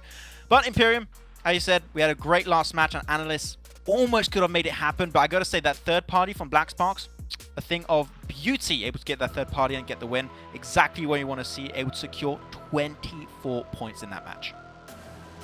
Can't argue with it. Cannot argue with it at all. It will help them big time in terms of the overall standings as well, which I'm certainly looking forward to having a look at. Screen Squad once again, 18 points on board, 8 second place in eliminations. Unique, I'm certainly impressed. And Bax Esports, look, they've had 2 out of 3 good results, and the important aspect of that, Max, is the fact that it's been in 2 of the Erangel games. So I'd say at the moment, like, technically the strongest performing Erangel team would be outside of Screen Squad, would be Bax Esports, and that's a big positive. Yeah, and by playing a very aggressive edge playstyle, which I did not expect to really see. I was expecting 2 playstyles here, central aggressive or edge passive, and they're doing the edge aggressive playstyle, which I am so far a big fan of how they do it on Erangel. They're on the second page, seeing that things are going, and MLA is up and down, mate. Up and down. There's inconsistencies a little bit, which means that we have some consistent teams like Scream Squad. I don't think MLA are in that first place anymore. We'll have to see. We'll look at the rankings after, but I think MLA dropped off here. Yeah, they definitely have dropped off. I don't think it was a mistake from Emulate. When the circle shifted heavily ahead of them on the northeastern side, instead of waiting a little bit longer to rotate, because they come from Military Island, they repositioned early, and that hurt them in a massive way. And maybe that's something they need. They're great in the center of the circle, but when it comes to the edge, they don't know how to handle that at the moment. Yeah, they don't know how to handle it for the time being, but man, 2,000 damage, that's how much damage was required from Black Sparks to be able to move away the side of Strong Union away from Pachinki Hill, and it worked out in a great way. 9 elimination out of those 2,000 damage, really good conversion rate for them also. But it's good to see a little bit of fight still from some other teams that have been a little bit topsy-turvy. I think Unique in particular really showed some good moments in that game, especially from Analysts, able to... I really thought Imperium get himself a proper 1v4. It almost happened with those nade knocks at the very start. Fortunately, didn't quite the entire way, but at these on the lower side, as you see, the big drop-off and teams just not quite able to get the damage or the eliminations to back it up. We know that we love the leaderboard being close, and off the back of the results, just something that I kind of observed. Outside of Screen Squad, of course, Strong Union will have been able to catch up quite a bit with Emulate. We saw Unique get a good squad, Bax Esports as well, right, getting a good result. We are going to see a lot more closeness between the top 5-6 teams, and yeah, that makes sense. It's just nice to see it come to fruition. So wait, before we go at the MVP, hopefully we haven't transitioned yet. Do you have an MVP prediction potentially for this one? Do you have one? Analysts. I was going to say Analyst too. Okay, let's go. Let's go check out who the MVP of that last match actually was. I hope it's Analyst. It is not. It is not. It's Black Sparks, Okay. San for Clutch. You know what? They got the win, so at the end of the day, it is fair. It was those 5 eliminations, 638 damage done in that match. Yeah, Black Sparks really shown that they have the potential of making it happen, right? And I think that experience we mentioned earlier with Whiskey in particular and with Belland is really helping them understand how to play in specific positions when they are under pressure. And they were under pressure in that last match in the finishing moments, and I think they dealt with it with flying colors. Yeah, just look, you don't always put yourself in the best position initially, but if you're able to, through for whatever reasons, your own control or others changes in positioning, you're able to take advantage of that. Great, and that's what Black Sparks did as a team, and it was nice to see San for Clutch being up there as MVP, especially for the same Sans that we know from previous PUBG Mobile competitive. Yeah, so we said that MLA potentially not in first place anymore, but now the question is who is going to be in first place, and it is going to be Scream Squad. Hey, you know what? Never the bridesmaid, never the bride, but they are the bride on the overall rankings, and I'm not going to lie, Imperium, I think that's where it matters most. And not by a small margin too, that's a 13-point lead on MLA in second place to have a chicken dinner, by the way. So that's not just any random lead in first place, that's a significant one for a team that has yet to get their first chicken dinner. I know it's obvious and we're only 3 games in. However, 1, we're nearly halfway through the tournament, and 2, it's still important to highlight. They have the highest amount of placement points without a chicken dinner. And they're not shy with eliminations either, right, my friend? 26 out of 3 games, that's an average of over 8 eliminations per game. Yeah, and we saw VP Prodigy just barely able to put himself on the first page in 8th position, was a few extra points. Good to see. Those second page, should I say. Big Baby still not able to bring those changes that we've been requesting since, I would say, game 1 almost, and they've been slow to adapt, which adapting on a game-per-game basis is very hard to do. I think we can both agree on that one, right, Imperium? Day-per-day changes, sure, it's fine, we can expect them, but on game-per-game, there's that pressure and extra volatility of playing game per game that it makes it very complicated. So a little bit tough on their side, and same for Digital Athletics, a little bit slow when it comes to those rotations. Lucky enough, they still get a few placement points, but we're still early on in the tournament, right? We've only played 3 matches. One really good game, 16 points for Rom Squad in 9th, like one good game, and you're out of the second page. So anyone can still make it happen. We always knew that there were going to be a couple of teams struggling in these games, and that's becoming a bit more obvious after the 3rd game. That doesn't mean that, like you highlighted, the teams in 9th, 10th, 11th don't have the opportunity to get back up. We know that in this short format tournament, one big result is all it takes to turn it from a 0 to a hero result.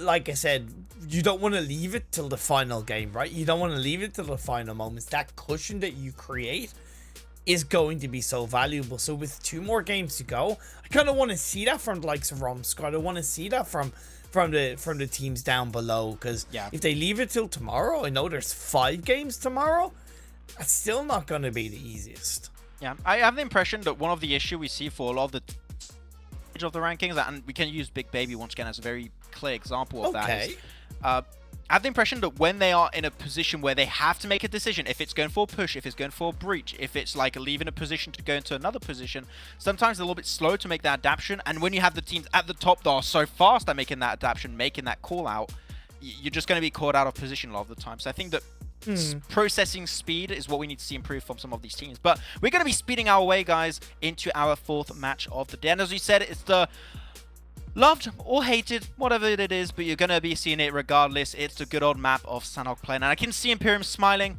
I don't know why you're smiling for a Sanhok match, but we are getting ready for it. Here's a reference that our producer Phil will appreciate. It's the Vegemite of PUBG Mobile. You either love it or you hate it. Yeah, that explains why I don't like it then. I don't like both of those things. So I think that would explain a lot, potentially. But yeah, interesting to see how we're going to have some drops. Are we going to be seeing some boot camp action, Imperium? Currently, from what I'm seeing, that is not going to be the case. So I just threw big time. Looks like we're not wasting any time. We always get chaos in Sanhok, and when we only have 2 total Sanhoks, I think that within reason, yeah, you highlighted a heal strat, but I would argue it also leans into teams taking a couple more risks in both of these Sandhawk games, especially the first one, because they know that they don't have to worry about it either for the rest of the tournament or for the rest of the day. Yes, you can say that when it comes to tomorrow, it's the second last game of the tournament, so the teams up at the top at that point in the day will want to take this map a bit more seriously before this first Sandhawk game and the fourth game of only day one. I could see teams playing a little bit loosey-goosey and taking risks inside the Sandhawk map. Yeah, I'm also expecting potentially some teams to go for heal strats. As I mentioned, I think that a lot of these teams should inspire themselves from what they see in PMPL Western Europe, potentially even PMPL Turkey, PMPL Arabia, for Africa, like a bunch, like all the PMPLs. PMGC. And yeah, I mean, currently in the meta of this year, I would say PMPL is a better point of reference to see what is meta currently. But the heal strat is still very heavily a mainstay when it comes to Sandhawk on PUBG Mobile Esports. And if some teams want to go for that strat, I can't hate on it. It's a good option to get a few consistent points in. You only have 2 Sandhawks. If you're good on a Wrangle and Sandhawk is like your little bit of isn't your forte, just go for an extra few placement points with a heal off strat. It's great. I cannot argue with that one. So a lot of different playstyles, a lot of different approaches. As you mentioned, right, you can do whatever you want. But it is definitely an outlier compared to the other 2 maps. So intrigued to see how this is going to work out. And that's great. However, if you don't have a couple of the fundamentals locked down around those strats, you're going to fail miserably. So if you want to go for the win and go for control, you got to make sure that every single engagement you take is as quick as it can be, as concise as it can be. Ooh, right? Every single position you have, you lock down, and you can't allow yourself to get caught out like that. As Silent Alliance EU get caught out by Strong Union. That's a good night Kiss, apparently. They're going to be out of this one, and Kiss2K is looking to confirm that second elimination. I mean, hey, you're looting like that in the open without any information of where players currently stand. There is always that underlying chance of you getting shut down and getting eliminated early on. So, unlucky Rubber Ducky, but that's going to be it for those 2 players. And Kiss2K is going to get an extra 2 eliminations for free. I love that. Unlucky Rubber Ducky. It's so adorable, man. I like it. Dude. Yeah. I bring it back rarely on occasion.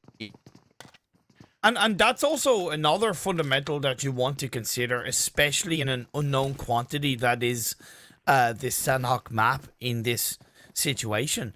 You don't know how teams rotate, so when you rotate as a solo, even a duo, you're taking a big risk because you can't counter trade, right? You can't react in the right way when you're not as a full squad. So when you move through these early circles, do it as a full squad.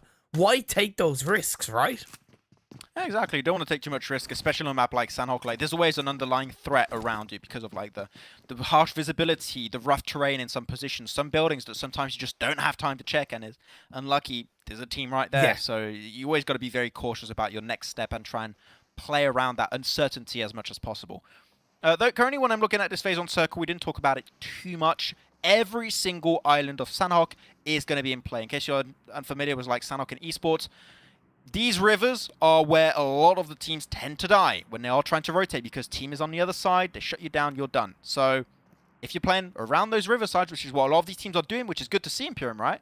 You are making it a lot easier for you in the long run. As Wildane Wow is looking for the knock, and they will get the first one to Jewelry.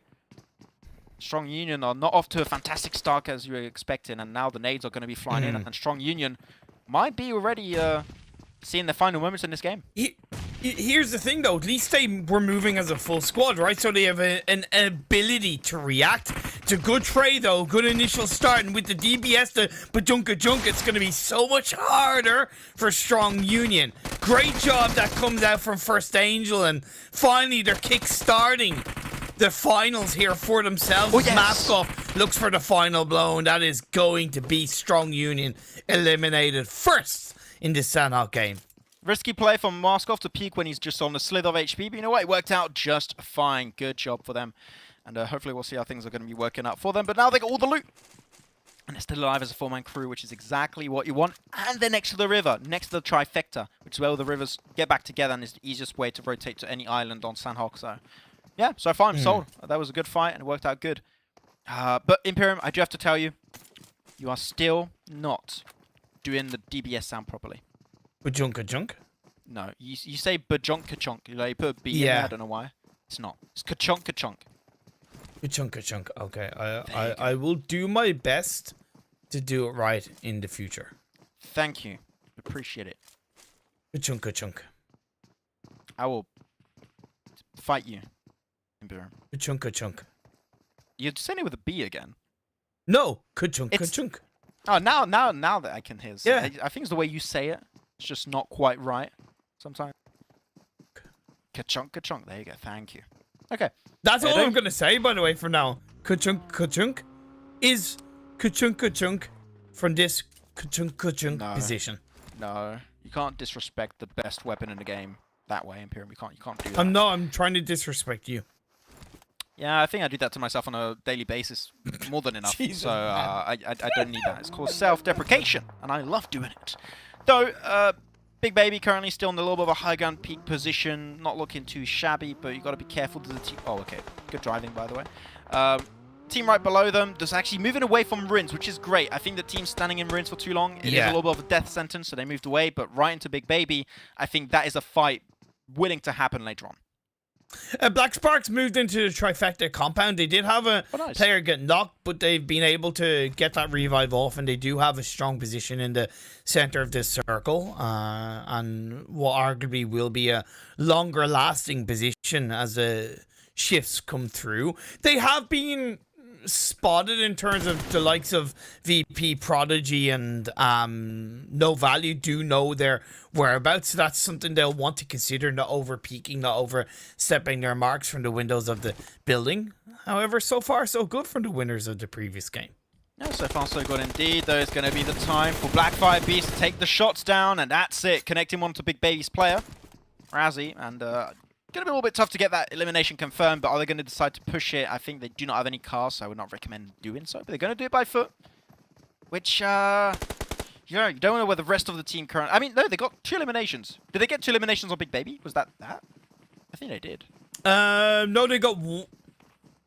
Yeah, it was 2 eliminations on the Big Baby, because the third one has been knocked, and it's just one other player Big Baby left alive. Yeah, okay, the mystery's been solved. So they know exactly that they do not have the numbers, so that's why they're going for the push, okay? I was a little bit shocked if it was not them that got the 2 first elims, but the fact that they know that they got the 2 elims, and they know exactly that the team is now completely overtaken by the man advantage, then that's just good. I can't argue with that one. That's a good push. As we're going to be seeing phase 2 circle pop off, and which island is it going to go on? It seems like the southern western island is going to be the main play for the finish of this game. Couple of teams still out in the blue, by the way. You have Back down by Kampong. Well, at least 2 of their players are in Kampong for the time being, and one of their players is to the south of Painan. You can see in your mini map right there. Dish Athletics playing from La Quai, and actually now moving down to Kampong, so we could see actually an engagement inside phase 2. Galaxy Conqueror, a team that's really yet to kick off their run. They're moving through Paradise Resort, making their way into the circle. That's certainly a positive for the time being. Yeah, big positive actually is going to be working out just fine. Black Sparks, though, intrigued to see how they're going to be doing this one. Are they going to be leaving their position because they know the island finish is going to be on the southern western side? Or are they going to try and gatekeep from their own location because you know it's hot commodity? A lot of players could be trying to put their position over there. Like Angry Team could try and go for that position. Some other teams are just up north of their location could try and also aim for that spot. So a lot of options depending on what they want to do, if they want to gatekeep or if they want to be proactive when it comes to their macro. So, yeah, Back's still taking their fight versus DA over on the eastern side. Seems like they're a little bit stuck in a rut. They can't really escape from it too easily. So we'll see how that's going to pan out. I made an initial mistake, by the way. I said it was VP Prodigy that were on the North Boot Camp Hill. It's actually Angry Team. It was just a little bit of a misslip on my side. And they've got another knock onto one of the Black Sparks players. So they have all the angles in sight, and they're certainly doing a great job of suppressing Black Sparks in the early parts of this game. Yeah, trying to play around the salt mines. This is where every League of Legends player currently stands and lives. But we'll see. Jesus Christ. I'm allowed to say the name, okay? Because we've got crossover. Where the hell did... yeah, it was just kind of like...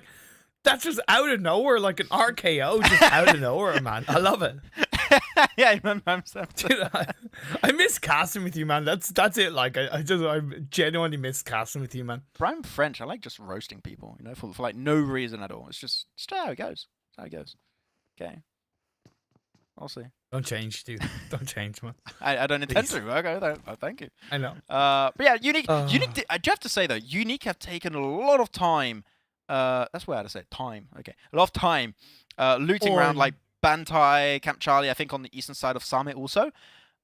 I'm wondering, are they going for heel strat currently? Because that looting Are you stage talking took about Unique? ages. Yeah, Unique. Because they took a long time to loot, and I'm like wondering, maybe that's their intent here because it's where TJB used to do it also for PMPL Western Europe, right? So I think it's a plan B, but the way they moved so deep into the circle of phase 2, it screams more heavily to me that they are just playing the sensible game of slowing down on their movements, but not ignoring the fact that they can get into a good position, right? They've used vehicles, yes, but they, unlike what we saw from Big Baby, they haven't backed themselves into a corner. They've given themselves an ability to exit if a team did start to move aggressively into any position across that rotation path. You certainly do put that into my head, though, about that kind of late rotation, or sorry, late looting phase around Semi, that a heel strat could be on the cards for them. yeah, I think that was always the big critique we had for like Tong Jiabao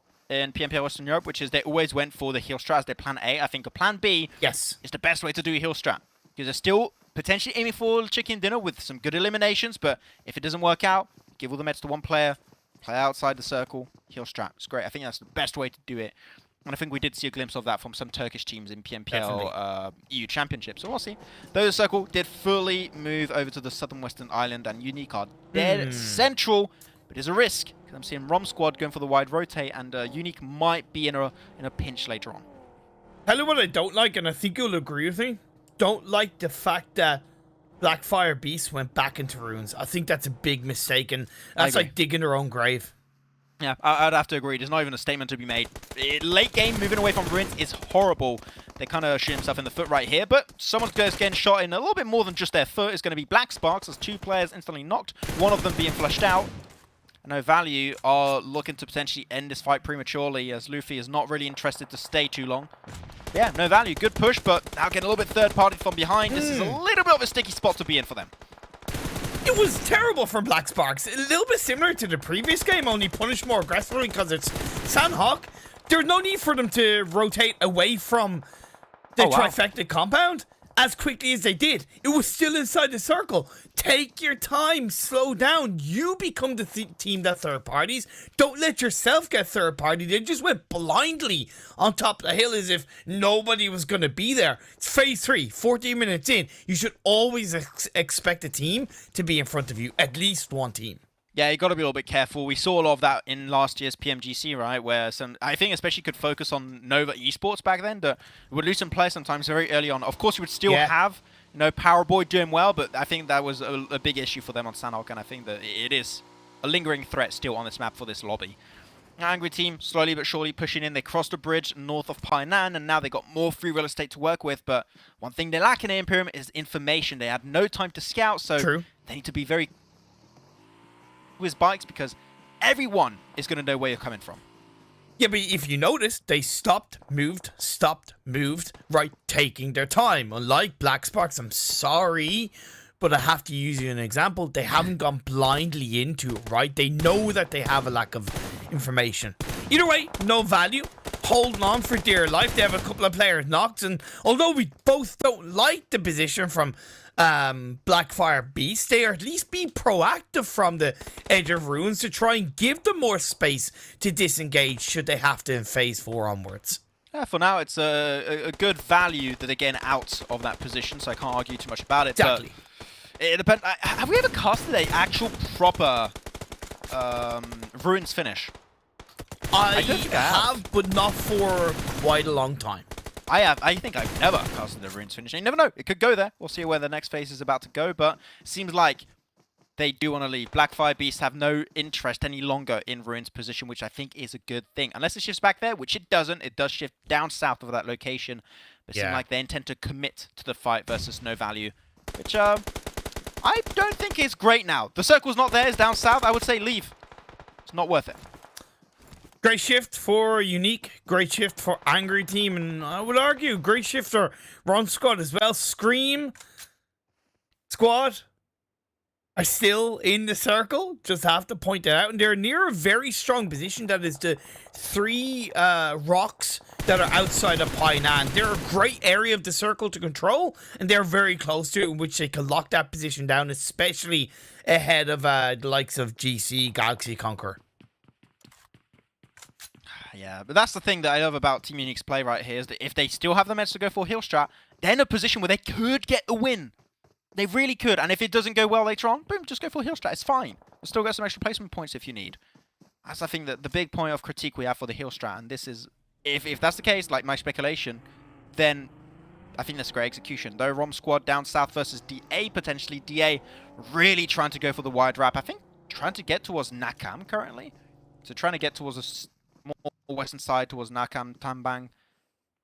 Not really too many teams are going to be looking that way, so I'm okay with what DA are doing. It's unfortunate they're down to 2 players, but there's a chance they can pull it off. They got put down to 2 because of a not a third party, but an opportunistic engagement down by LaQuai, and at least they're surviving. No value get taken down. That's going to be the side of FA continuing to put a lot of hurt in this lobby. First Angel. 8 eliminations and counting, and still 3 players up. Yeah, they have a bit of distance to travel. Certainly, they've put up a good fight so far, and trying to carve any kind of angle into the circle is a little bit possible. Just a little. Yeah, it could work out. We'll have to see, though. Rom Squad are also going to be taking a few casualties here. I believe like 2 players already out. It's only Ahmet and Ogers remaining, so not really the end game they were expecting here, but Emulate Imperium, they're still here, they're still kicking, and they're in a good position too. So we'll see where the next circle's going to go. VP Prodigy also in a decent compound, but I don't expect the circle to really be in their position. I still think that Unique with that 2-2 split are really putting their eggs in multiple baskets and waiting for the circle to shift. I'm curious. I don't like the 2-2 split. I really don't like it. Yeah, they have hard cover in one of their splits. However, I think if you have 2 or 3 teams compounding despite third parties from all areas, I still don't think you give yourself enough body power. And now they should regroup indeed, at least as a 3-1 split. In my eye, they got to defend against Blackfire Beast and Angry Team from either side. Yes, Angry Team can wrap around in the northeast, but Blackfire Beast, they're heading right in the pathline of Unique. Not even a 3-1 split, sorry. That's going to be a 4-man. Like, you need to see them all together right now. Exactly where Toffers and Kickout are. I think that position in particular is the best. It's a high ground position. You can really help that defense versus Blackfire Beast from that location. There's even another team, Angry Team, you could really gatekeep from that location. I'm hoping they regroup. But if they don't have cars, and with also Galaxy onto the east of the location, that regroup could be a little bit tougher for them to execute. And there you go. Toff is going to be knocked away, and that's the thing. They should have regrouped a little bit faster, but it was a bit too slow. Okay, but I don't mind this because Kikaro has actually gone in the direction of his 3 teammates. So these are committing to one area to lock down and leaving Toffees on his own. Although he took risk, I think he realized that he was going to be that sacrificial lamb. So he had to slow down Backfire Beast as much as he could. Ah, man, it's like, I really like that 2-2 split. It's just I know, a little bit too slow on the swivel to make it happen. And now they're going to be pushed by Galaxy. So as a Galaxy Conqueror have a very clear shot to not only get 3 eliminations here, they could get one of the best positions, best angles on the eastern edge to actually play from later on down the line. So pretty happy with how they're doing it, but they are also in a 2-2 split, which I don't think a 2-2 split is great when you want to breach. I would recommend the opposite, potentially. I think Screen Squad are pulling off a first aid. Heal strat in the form of Dreams. At the moment, he's inside the blue, healing up inside one of the buildings that's obviously outside the circle. Yeah, VP Prodigy still up as a 3-person team outside for the time being, an Angry Team. They're pushing up on towards the members of Blackfire Beasts.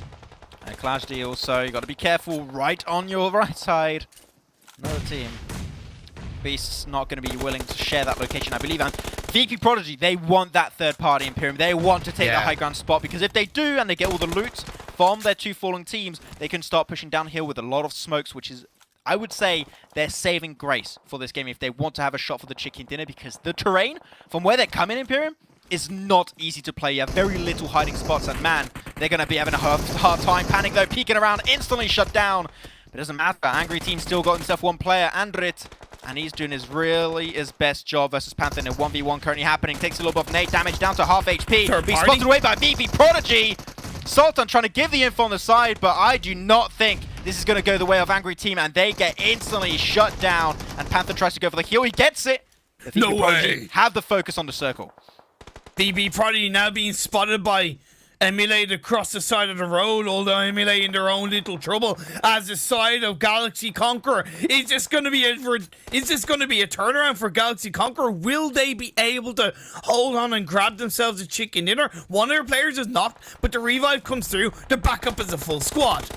Yep, and Unique, they lost 2 players, so now all of the eastern side is over to Galaxy Conquerors. They got free real estate in this circle, and there's no way in hell they lose this game. Still alive as a 4-man crew, they're currently committing to a 2-2 split, which gives just enough off angles to make sure this push can happen by VP Prodigy. It is exactly where you want to see. So I do not think this game is going anywhere else than for the side of Galaxy Conqueror.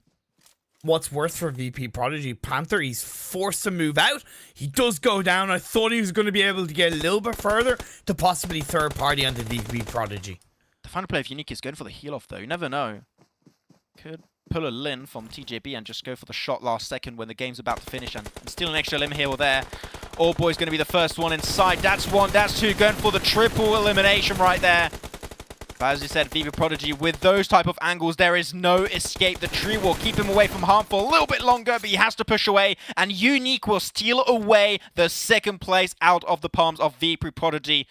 And that's going to be Galaxy able to get himself their first chicken dinner. And man, we said it, the heal strat, it's a plan B. It's a plan B, Imperium. They had a chance for a win. It didn't work out. You go for the heal strat, second place minimum. Great execution. This is how you pull off the heal strat in 2022. And as far as I know, coming into this game, Galaxy Conqueror were in 15th spot with only 2 points. Oh, wow. So this chicken dinner will be a big boost in the right direction for them. And with one more game to go, I hope that gives them the confidence to get another good result. Kakara, the heal strat, will indeed have secured them a second spot. Yeah, otherwise they would have gone out. In what place? They would have been Yep. eliminated in what, 5th or 6th if they didn't go for this heal strat. So Yep. there you go. That's how you do it. That's how you make it work out. But as I said, man, they only had 2 points before this one. Galaxy Conqueror. Yeah. I mean, we said it. One good game, one chicken dinner potentially for a team that win Yep. on the second page. Boom, you're on the first page. So, man, Galaxy Conqueror are keeping their dreams alive right before the end of the day. We still have one more game after this, but it's the best time to do so. And he's even looking for an extra elimination to close it off. Oh, goes for the spray. And he's right behind the tree. Unfortunately, can't get it done. Does not get the knock. Ooh. And the Blue Zone will get rid of him. But still, winner, chicken dinner going away of Galaxy Conqueror as they secure the 4th game of the day in flying colors. That push on the East, chef's kiss. Absolutely fantastic. Screen Squad, there was a fading there. I highlighted that they were able to go onto the rocks area and shut down Galaxy Conqueror, right? They didn't do that. Galaxy Conqueror pushed in kind of ahead of them a little bit, and Screen Squad got wiped out. So definitely the first mistake from Screen Squad, and a team who haven't been afraid to take risks. It was bound to happen, and of all maps for it to happen, it makes sense as Samok because it's smaller, right? You have less room to get away with those risks. But either way, Galaxy Conqueror, yeah, they put themselves on the map in my eyes, and they certainly pulled out a strong team performance.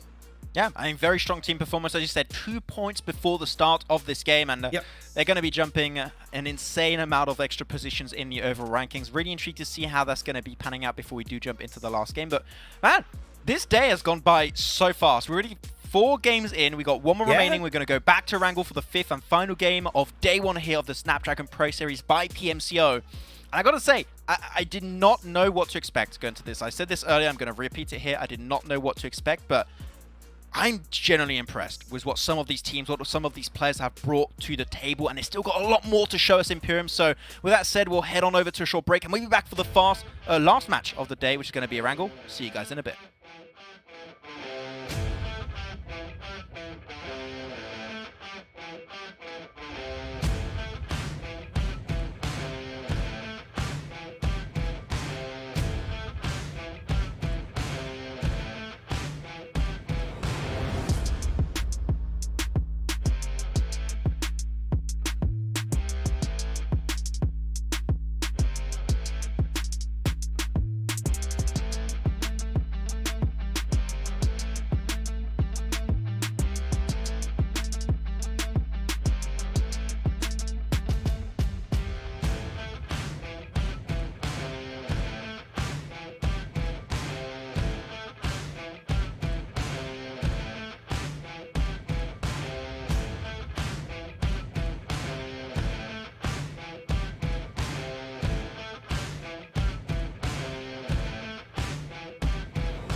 The Snapdragon Pro Series is brought to you by Snapdragon Elite Gaming, Monster Energy, and DHL.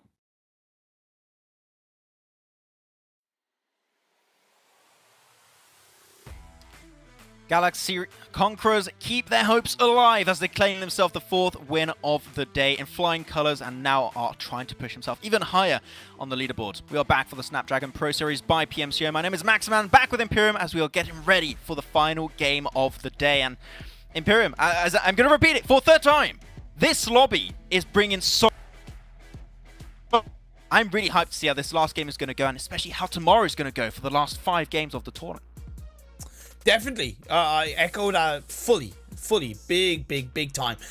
Leaning into what we just saw in Sanok, it does make sense though that a couple of teams that haven't really performed in the first 3 games did show up a bit stronger. First Angel, for example, I think put in a good performance in Sanok in a good way, and I hope, again, for me it's all about using the confidence that you built from a previous result and leaning that into the next game, right? And I hope Galaxy Conqueror and First Angel, 2 specific teams, can lean into that. Once again, VP Prodigy, a better team effort, right? A better team coordination. In that 3rd game in Erangel, they were a little bit unlucky that Strong Union third-partied them, right? They were, because the way they coordinated that engagement, I forget who it was onto at that point, was great. And they did it again in this last game. So on the right path for VP Prodigy. Yeah, on the right path indeed. And we're going to be moving on forward with this one to see exactly how many points were taken home by some of our teams. And 22 smackaroos going the way of Galaxy Conqueror in that run with 7 elimination, 15 placement points from that win. Man, 22 points. They had 2 points before that, up to now a total of 24.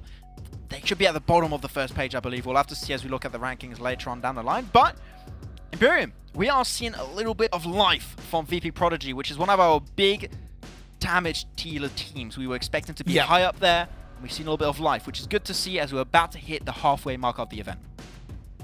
Even Blackfire Beasts as well, picking themselves up 15 points. They were lying in 14th on 8 points coming into this game. Let's move on to the second page, though, and see who struggled more heavily. Sidelines, EU got caught out initially very early on, and back to esports. A little bit of volatility, right? Good, bad. They need to kind of just grab a little bit more control of that. Yeah, Scream Squad, though, not being in our podium finish, I think we have to rehost that game. We have to redo it. I do not like what position Scream Squad are in, but you know what? It's fine. One bad game happens to the best, and it's still 4 points. Can't argue too much about it, though. Looking at the damage dealers of this one, and it goes to show that Galaxy Conqueror were playing the hyper passive approach to... Yeah, it's weird, right? The hyper passive playstyle in the early stage, but they struck gold at the exact prime time at the end of that game, took in the best position away. Can't argue with that. As long as the timing is right, it's on point, Conqueror are able to take it away for themselves. And something else that they stuck in Painam for quite a while, and if you remember in the past, like, holding on to Painam for a while was never really part of the meta, and recently it's become more heavily part of the meta where you stay in Painam unless you technically have to move out of it, and they moved out of it. Well, as we move on to the second page of the damage dealers, Digital Athletics. Look, a positive 1,222 damage. They did pick themselves up 5 elimination points despite a team who were majority playing in the blue. If they hadn't have kind of got caught out early on in Lakwai, it probably would have been a much better result for them. And sometimes that's the way the cookie crumbles, as the saying goes. I just think, once again, it's Digital Athletics a little bit more on the right path. Yeah, thanks for saying that, by the way, Imperium. I haven't eaten today, so now I remembered that I need to get some sustenance eventually later on. So I don't know. Well, we'll see what I get. Potentially some chicken dinners. I like that word. Yeah, I don't know. We'll see, Imperium. MVP, though. We're going to be... It was MVP. Who's going to be that one? It's going to be Scarface from the side of Digital Athletics, which you hyped him up a little bit in that game, and he gets 4 eliminations for himself with 860 damage. Still, in my opinion, I want to see more from Digital Athletics. I think that this team has shown some really good macro, really good rotation, but when it comes to fighting, can struggle a little bit. So it's good to see Scarface actually getting the MVP here with those 4 eliminations, but I do want to see potentially a podium finish from these guys because I truly think they happen. I'm kind of surprised that one of the Digital Athletic players is the MVP. Not to take it away, but I kind of expected to be one of the first Angel players. Maybe just in my eyes because we saw more first Angel in the lobby, because the fight that Digital Athletics mainly took control of was that fight in the blue, and there wasn't really too much to highlight on that at the time. But fair play to Digital Athletics and fair play to Scarface. Yeah, you know what? There was no podium finish this time around for our side of Scream Squad. Are they still in first place after that one? We'll have to see on the overall rankings. They are still first place by still a pretty decent margin, but the gap is closing a little bit. VP Prodigy, they've been lurking in the background, in the shadows, and they are slowly leaking into our world, just like the upside down of Stranger Things, and they're looking to try and take a shot for the top 3 position, and Unique are also in that exact position. And let's not forget, though, there's a total of 6 spots available, right, for the PMNC. Yeah. 3 in Europe and 3 in Turkey. So, you don't technically need to be the top 3. You just need to be the top 3 of your respective regions. So it's certainly leaning in to be a very close finish across the board as we move on to the second page. Galaxy Conqueror, it's not quite the first page, but there's life in this team. Massive, massive life in this team now. Yeah, how many points were in like 8th? I didn't quite mark that down. I don't know if we can go back. Can we go back to first page production? Or maybe I'm being really annoying. Maybe it's not possible. I don't know. But it must be a very small amount for Galaxy Conqueror. Oh, if you can tell me, that'll be great. How many? It was no value. We're on 28 points. There you go. Look at that, man. Production's on point. Imperium's on point. Look at that. The Vegemite team is on point. But no value, able to still put himself in 8th position. But that gap is closing. They've been dwindling a little bit recently. So there's an opportunity for Galaxy Conqueror to make their way onto that first page, potentially at the end of the day. Because if the best way to close off this day, I would have to say, Imperium, would be to be on that top 8 page. If you're there, the odds of you qualifying to your respective PMNC for or Turkey or Western Europe are so much higher. So yeah, top 8 is going to be the goal for these guys.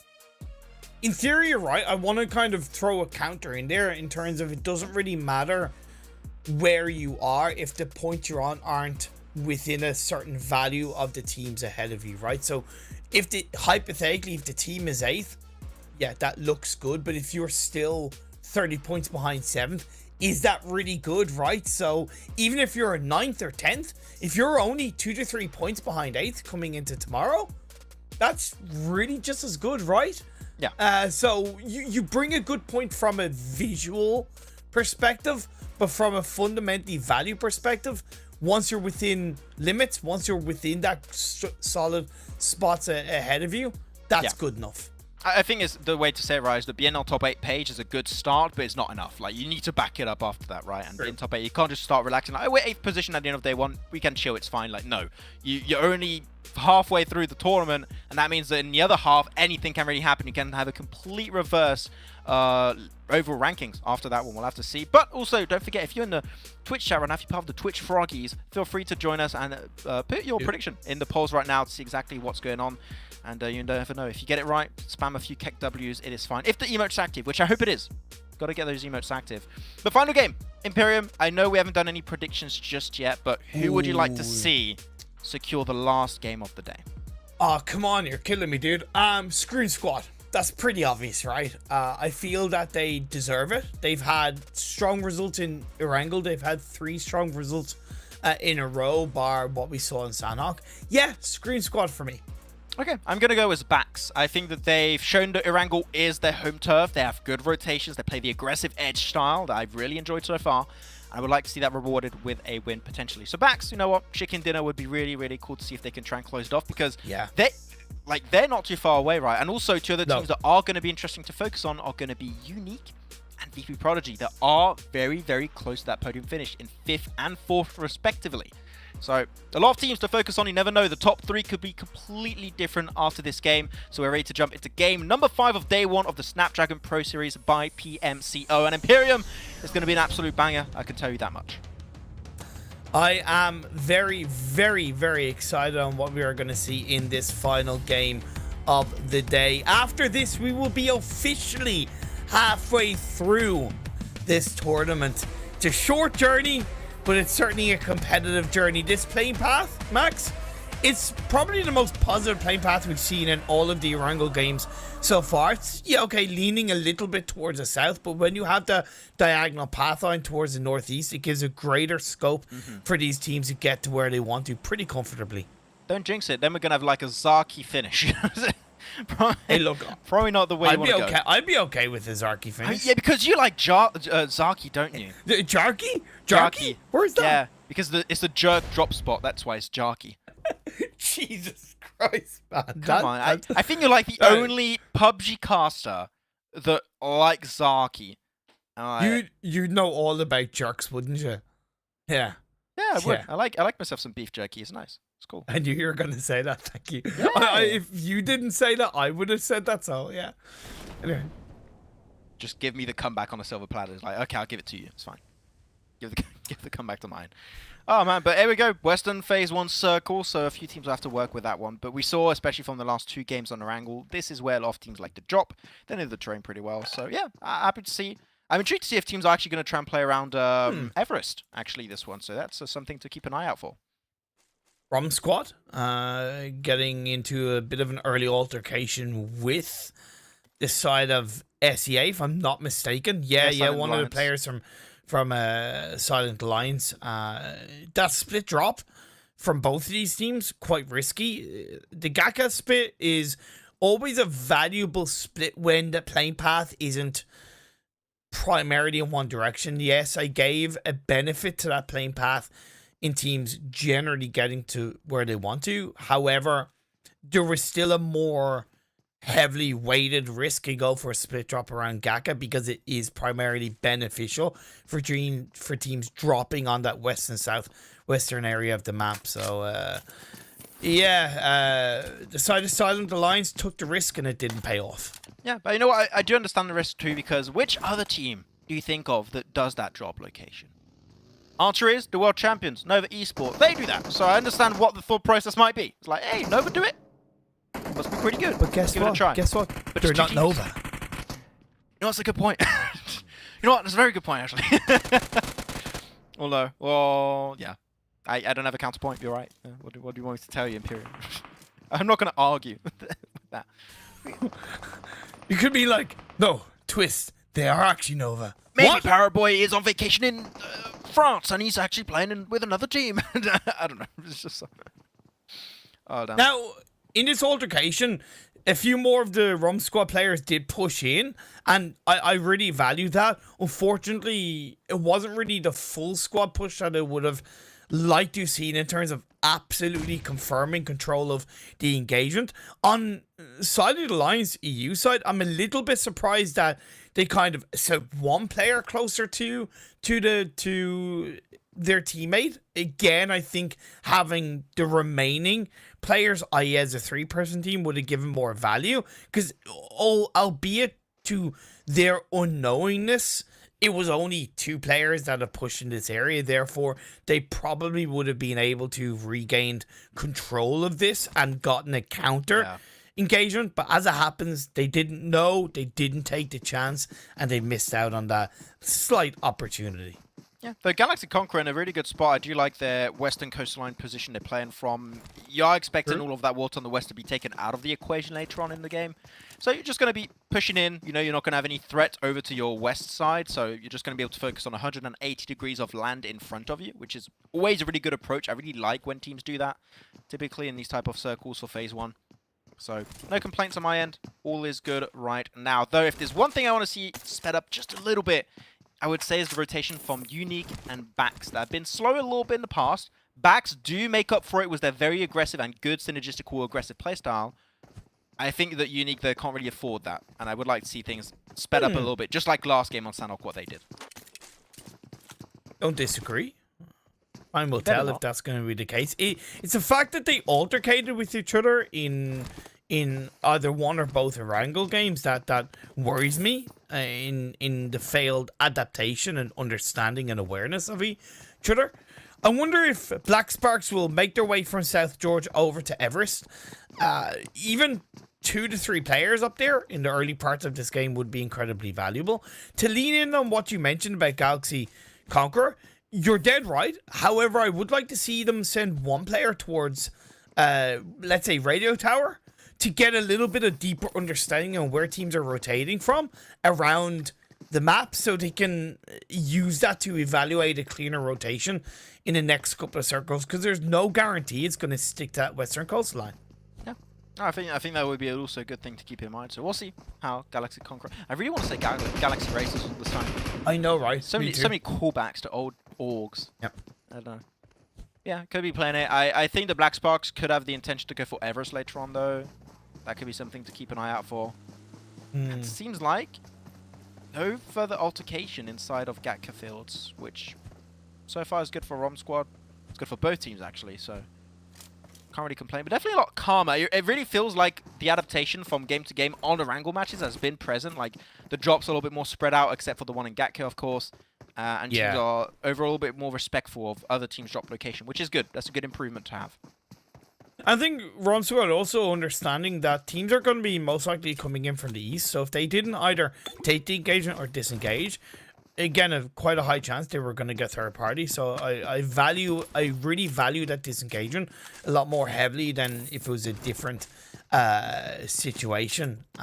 So good job from Ron Squad in this final game so far. First Angel inside the Severny area. They don't have to travel far to at least initially get into the circle, but in terms of preparing for a deeper position or a stronger position come phase 2, phase 3, unless the circle stays up north, I reckon they should at least send one player down towards the cube compound. That could be good, though. Razvi, there you go. Nice spray down. Not going to get anything done, but at least it does create a little bit of pressure on the side of Galaxy Conqueror now, where the team is right on the other side, so they're going to be a little bit more cautious how they're going to be approaching it later on down the line.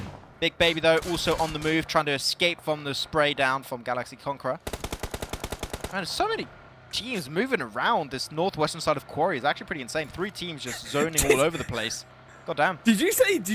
Oh, yeah, you did say Galaxy Conqueror. I swear to God, for a sec, I thought you said Galaxy Conquer and the team name was Galaxy Racers and then yeah I know. that's yeah, no, I can see it happening myself, man. Yeah, I can see it happening myself. You went back in time, back to like 2020, and he's like, oh man, back to PMWI. No, PMWL. It's PMWI this year. Oh wow, and so many events. PMW lowercase L. Oh man, that would be frustrating. I hate it when people in their name, like even for casters, you guys gotta understand. Sometimes they have players that we don't know, and in their names they have like a lowercase L, and it's like, is it capital I?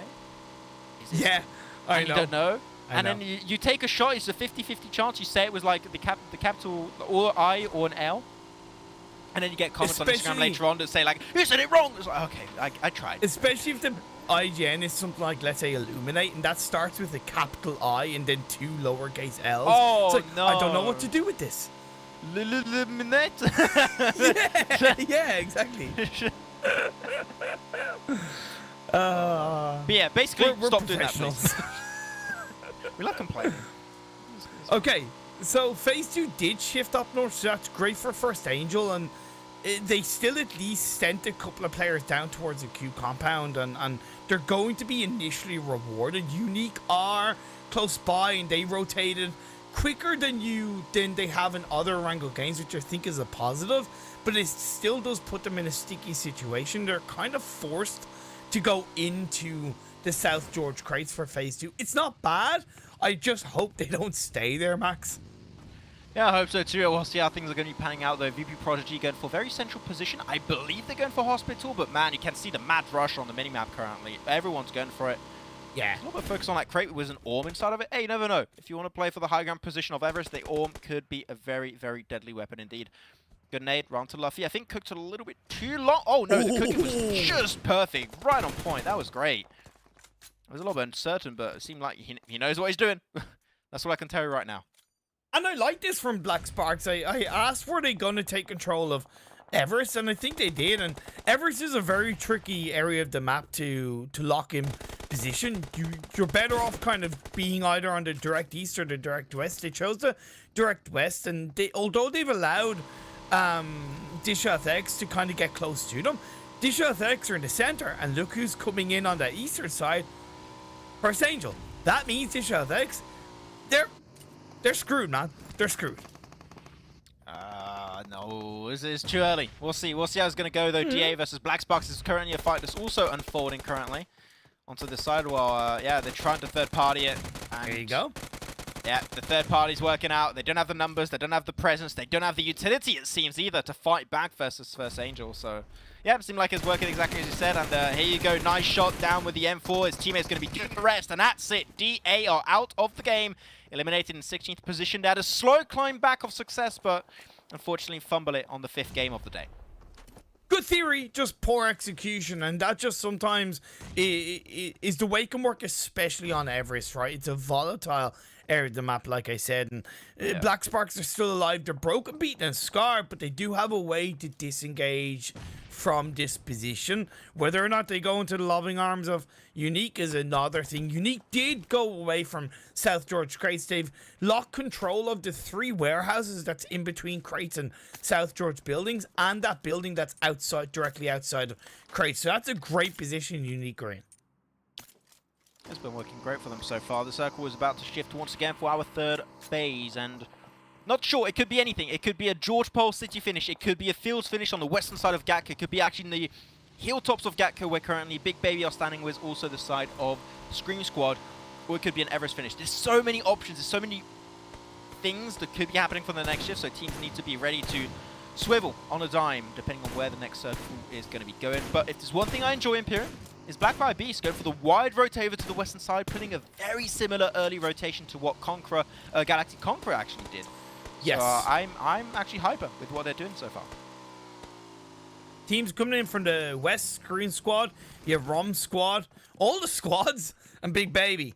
Go off the back of this next circle, control on the south edge of the circle, but they don't have the whole squad either available or in a position to really defend, so they're probably better off somewhat disengaging and leaving that hillside open for either Screen Squad or Rom Squad to take control of. Yeah, No Value's position might actually look bad on the map, but it's actually really good because in those fields position, you got one little hilltop position that's actually really good to hold on to because you got some dips inside of it, so it's really good to peek from. No Value currently are standing in a really good spot, so I would not be too scared about it, and teams will struggle to really push that location if that's the intent. Though, I do want to highlight something real quick while we have the time. I saw a few people in the chat earlier talking about teams not being able to use the loot machine. I'm told to tell you that they can in fact use it. It is allowed. It is part of the rulebook, so if you see someone use it, no reason to go Big Baby Rage. It's actually allowed, so don't worry. I like. Hey, look, it's good for them to kind of ask the question.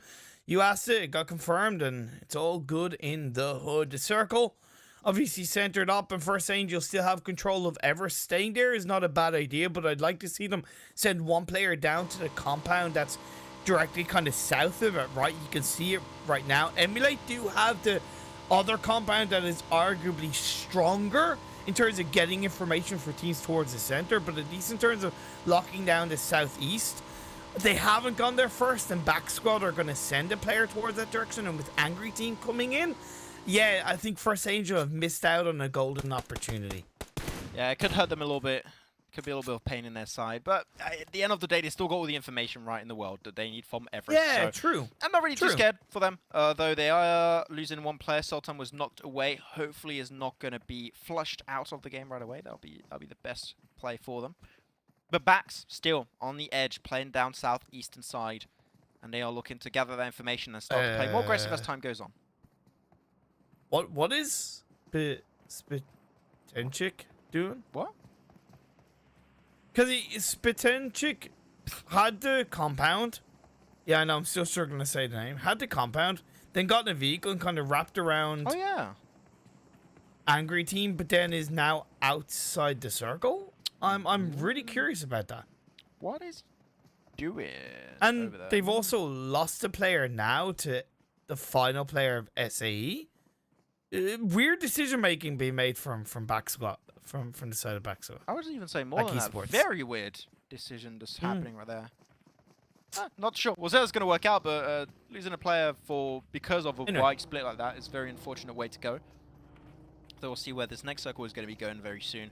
Hospital still in play. Most of the fields where currently no value currently stand is also in play, and it's going to... Oh, okay, that's not a very fun shift. Oh, wow. It's going to be taking a lot of the big points of interest out of this circle, and it's going to be just on a 2-2 split that's held down by Blackfire Beasts currently, Imperium. So if they regroup and they hold on a good little high ground position or a compound, they could be a big runner-up for the podium finish.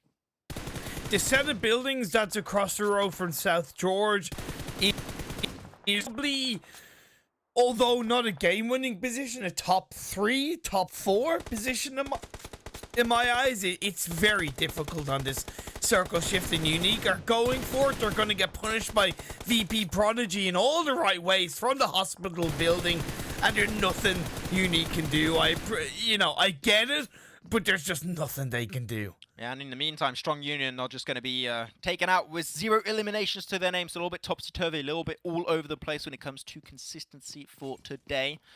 But I think they still got themselves some decent points today, so there's still a chance for them to qualify for the 3 best teams of their region. Oh, Artie really wanted to pull off that first aid, it seems. He's the last player. Black Sparks just around the corner can be looking to push onto Artie's location, and I think they will eventually. So Artie's going to try to take himself a 1v2. A little bit stressed out to see if that's going to work out for him. Look at this from Screen Squad, right? Oh, wow. Instantly on the swivel in a 3... It's either 2-1 or 3-1 split. No, it's a 2-1 split because they lost a player at the hands of Rom Squad. That's really good. Now, Foopsman has somewhat joined up closer, but it's still a 2-1 split. And I really like this. It's in the center of the beach side. It's low ground. And yeah, it's a lot more valuable position than you think. Very good spot, but here you go. The push is happening. Artie's going to have to take the 1v2. Gets one with the UMP. Got to switch over to the M4. Nice prone drop shot. He's got to reload now. You don't have the time. Got to reload. He hears the reload. Tries to go for the drop shot once more. But wants to confirm it while he still can. Nice chop around the side, and Artie gets the 1v2 versus Black Sparks, and they are done. Sent back to the lobby, and Artie will stand strong for his squad. Woohoo! RT! Let's just get an RT retweet off the back of that clip if it's posted on Twitter, because that was absolute clutch indeed. It keeps Unique's hopes and dreams alive. Screen Squad have been eliminated. They were pushed by Bax, and Bax got the better of them. Fair play to Koiteka and the rest of the team in that regard. I appreciated Screen Squad's spot. He just got pushed out. No look back, sees there, he just gets the nade. He's just like, yep, that's a banger right there. That nade is good. Angry team, though, still fighting heavily. A team is right north of their location as a compound. A team on their left side currently has the high ground advantage. Fair to say, Imperium here, the Angry team have the worst position they can be in. Not by choice, but there's no real escape opportunity for them here. So I think just a few nades from Rom Squad, and that will pretty much be GG well play, in my opinion. The circle about to move again once more. Bax, full sending it into the water on the beaches, like they are playing for the late game. Yeah, indeed. No Value have had a great set of rotations. They put themselves on observation tower, in which I really value that position because it gives you so much information in a big area around you, and it nearly always provides a solid exit strategy wherever a circle goes in that vicinity. And then they moved into the compound and the hard cover that was shortly in front of them, and they're punishing Angry team and even to an extent Rom Squad in that regard. The next circle has popped up. It's shifted up north, so they do have to move away, but in terms of setting up for eliminations and a little bit of a position inside the circle, the opportunity is there. Yeah, the opportunity is there indeed, but Angry team still not able to move themselves out of this spot. And they only got 15 seconds. The Rom Squad also should start thinking of how they're going to rotate, because so far up north they got a compound, but it's not even in circles, so they're going to have to make a very big leapfrog rotation if they want to make things work out. But so far, I'm happy with the 2-2 split from Blackfire Beasts. I think they played it really well. I'm not sure how many eliminations they have, if they have any currently. But I think that this is a position that can enable very aggressive playstyle. As Angry, as we said, they're going to try and leave. Rom Squad not going to allow that to happen. And No Value, same for them. And Akin trying to make it out. And they will be able to make it a little bit further, leapfrog their way forward. But at the end, Angry team left in the dust. In No Value have done a slightly better job of at least trying to get into the edge of the circle compared to ROM Squad, so that's a positive on their eyes. VP Prodigy have a hell of a journey moving from Hospital over and towards the eastern edge of the circle. It's very flat terrain, like I said, especially by the side of the road. Emulate still in the game, but they have suffered a knock, which makes it a lot easier for No Value to swing in and take control. Great play by No Value. Look at this.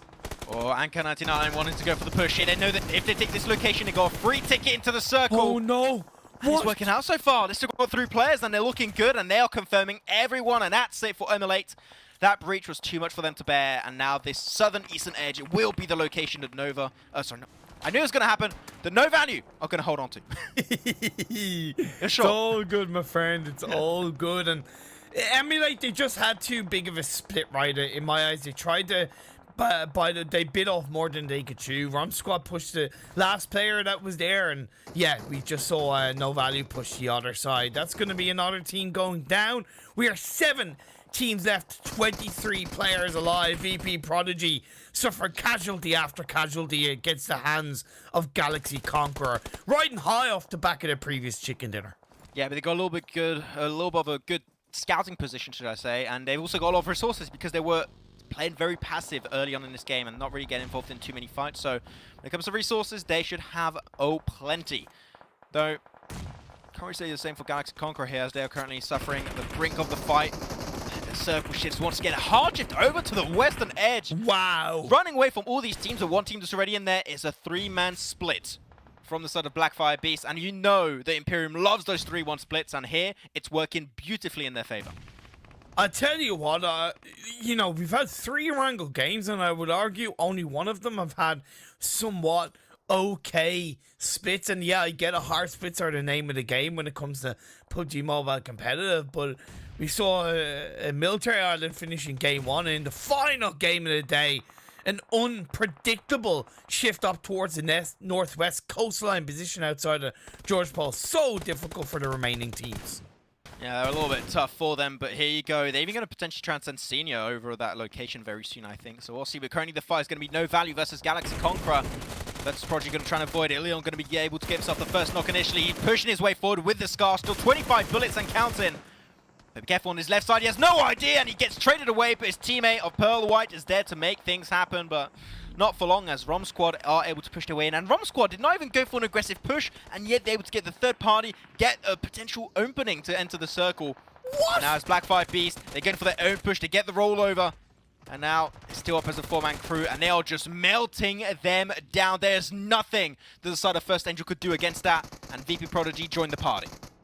Now, I know BFB might not have been expecting 2 to 3 teams crashing in at the same time, but I think they did a great job of actually sending players out to provide a little bit of cover, and in the end, VP Prodigy go down. Blackfire Beast, those nades were on point from Throw, and they cleared out all of that building, got rid of all of the players of VP Prodigy. They've got to be careful, because on the side, you still have one player. It's going to be a little bit of a bar there. Plus, behind them, they are unaware, but currently ROM Squad are still looking, eyeing out for an opportunity to push in. They get rid of one of the players on the other side. How are First Angel going to... How is the First Angel going to deal with it? He's the last player currently standing. And it's clearly looking like this is going to be a Blackfire Beast chicken dinner, unless ROM Squad can bring the upset to the table. See upset happening, but BFG, or BFB, should I say, have done a great job. Here you go, the spray comes out. Ahmed, got to be careful though, trying to hide himself behind that tank.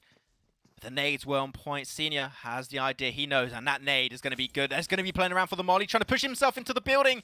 He'll be safe for a small amount of time. But really, as a solo against an almost full squad, it's going to be complicated, but 11 eliminations, even if they do not get the win, this is still a big game for their side. Both of the remaining 2 to 3 teams are outside of the top 8. So that means the opportunity is there for end of day inside the run. Senior swings on through, but he goes in for the solo play and gets knocked. Where's the team? You can't go for a solo push like that. No this way. Is why Amit is making the clutch dream happen. Maybe a true 1v4. We've got to be careful. The Molly's going to spread a little bit more on the ground like that. He's going to jump out, and he knows he can't hold on to that position. Good stuff.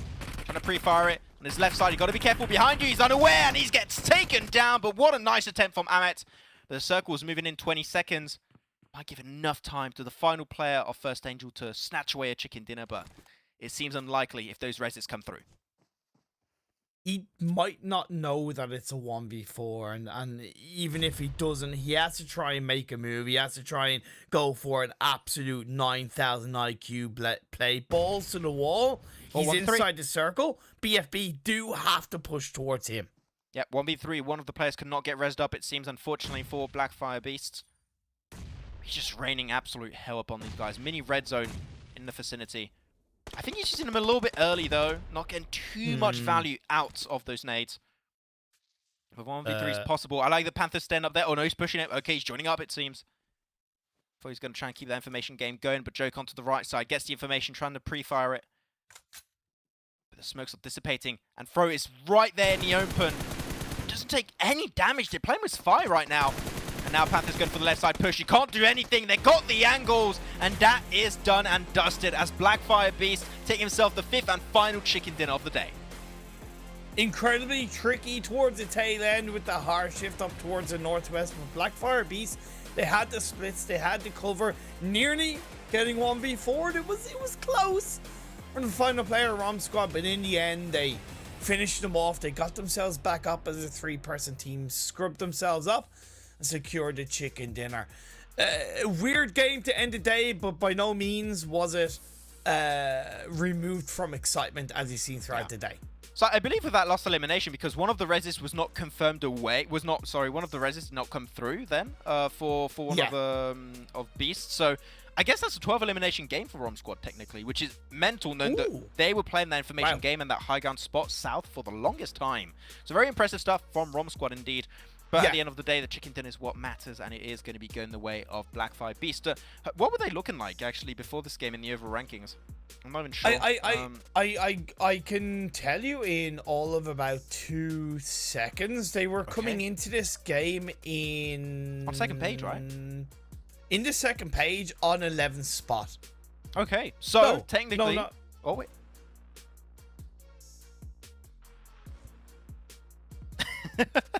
No, honestly, I don't know because it's changing all the time. Sorry. Yeah, about 11th, give or take about 11th. Well, regardless, if you're on second page, plus you get yourself a chicken dinner right there, there's a chance, just like Galaxy Conqueror, you can push yourself at least closer to that top 8 page, which is a great way to end the first day here of the Snapdragon Pro Series by PMCO. We'll get on over to a break and we'll look at the overall rankings right after this one to see who is on that pole position.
Yeah, look at my shine with the glow. This is my time with it though. This is my time to be way at the top. Me and my guys gon' pay out the block. I don't look like wall. Time's right, and I know the sea is walking in a limelight. Promise you gon' wanna watch like a sci-fi. My guys are high risers, high tide. My crown if you come to my side. I pledge allegiance for lifetime. My squad connected like Wi-Fi. We grind and you see the highlights. This my life. It ain't a game now.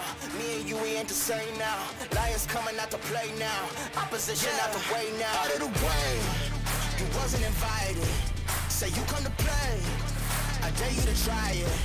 You don't wanna try me. Then step up to my team. Yeah, out of the way. Yeah, yeah. Out of the way. Yeah, yeah. Out of the way.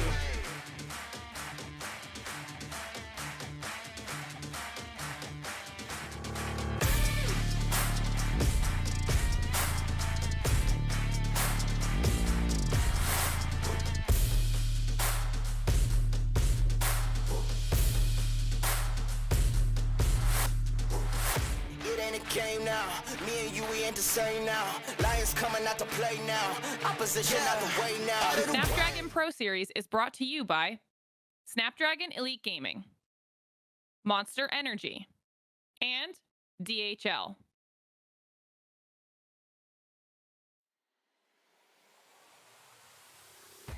Blackfire Beast able to close off day one of the Snapdragon Pro Series by PMCO in style and even have a ribbon on top to close it off in style. But Imperium, gotta say, and fourth time I'm gonna say it, but because it's true, this lobby has brought so much to the table that I did not expect. A finish like this was not easy on the teams, and yet the level of adaptation, like for teams from ROM Squad in particular, was so good, and that split from the side of the Beasts was just 10 out of 10 on point. Love to see it. Being very, very brutally honest, I was coming into this with pretty low expectations, right? Maybe it was this cynic in me because I'm not massively familiar with a lot of these players, and I'd rather expect the worst and hope for the best. Not to gameplay, we're gonna see a lot of fundamental mistakes. I'm happy to say that I've been proven wrong, and a lot of teams, whether consistently or a little bit inconsistently, have stepped up, and even up until that final game, the top 3 teams who were in the bottom 8 got a very good finish, and that shows that they're not giving up, right? Yeah. They're not giving up, and leading into tomorrow, that's going to make things even more exciting, even more on edge. Yeah, it's cool to see the teams that had a little bit of a rough start at the start of this tournament for day one. Yeah. Like Conqueror, like Galaxy Conqueror, like also Blackfire Beast, able to actually close it off with a win respectively for both sides. So good to see. But how many points were truly taken home by these teams on this 5th and final game of the day? 25 points going away of Blackfire Beast with those double digits, 10 eliminations. Love to see that come into fruition. But man, ROM Squad really showcasing here that despite not being able to aim for a chicken dinner, they do get themselves a really good position and good eliminations off the back of that. Yeah, incredibly good in this final game from Blackfire Beast, ROM Squad, and First Angel specifically. VP Prodigy were able to turn something very tough into something very positive out of nowhere to an extent. They did good leading in towards Hospital and picking up a couple of eliminations, but I'm really surprised they were able to survive for so long. And I think that push onto that compound where the circle ended up actually kind of helping them a bit more than otherwise done.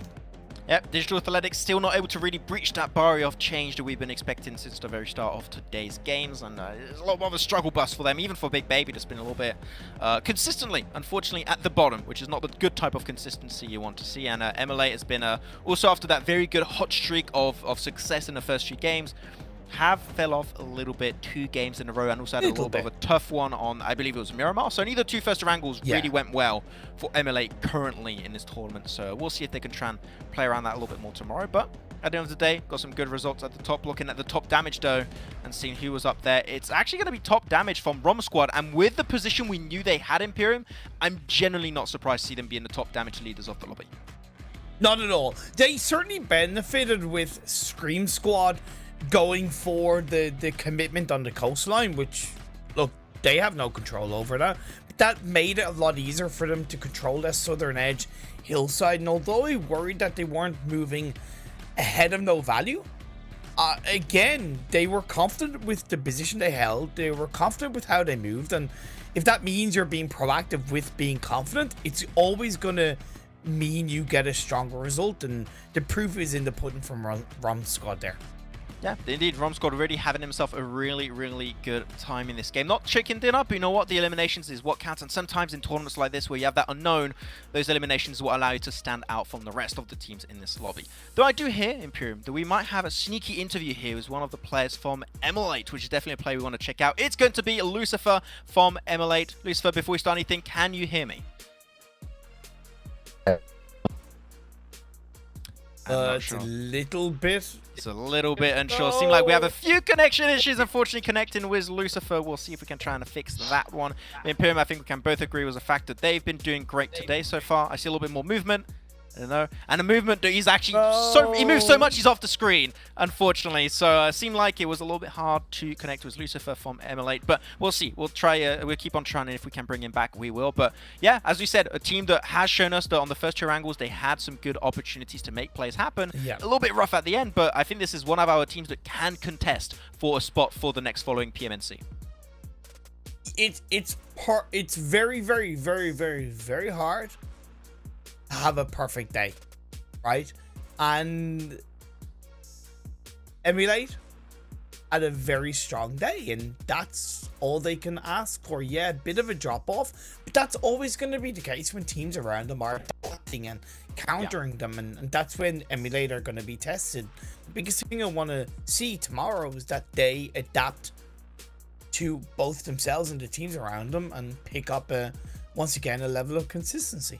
Yeah, though right now it is time to check out who was the true MVP of the final match. I'm saying it right now. I think it is going to be a player from Rom Squad, and it is indeed going to be the side of Aliz from the side of Rom Squad. There's 4 eliminations, 916 damage. I thought it might be Hamet, actually, from the team of Rom Squad, but it didn't quite work out. So, happy he's able to get himself the MVP in this position, despite not getting himself the chicken dinner. But Rom Squad really showcasing that here they can be a major threat later on in the event. Yeah, definitely.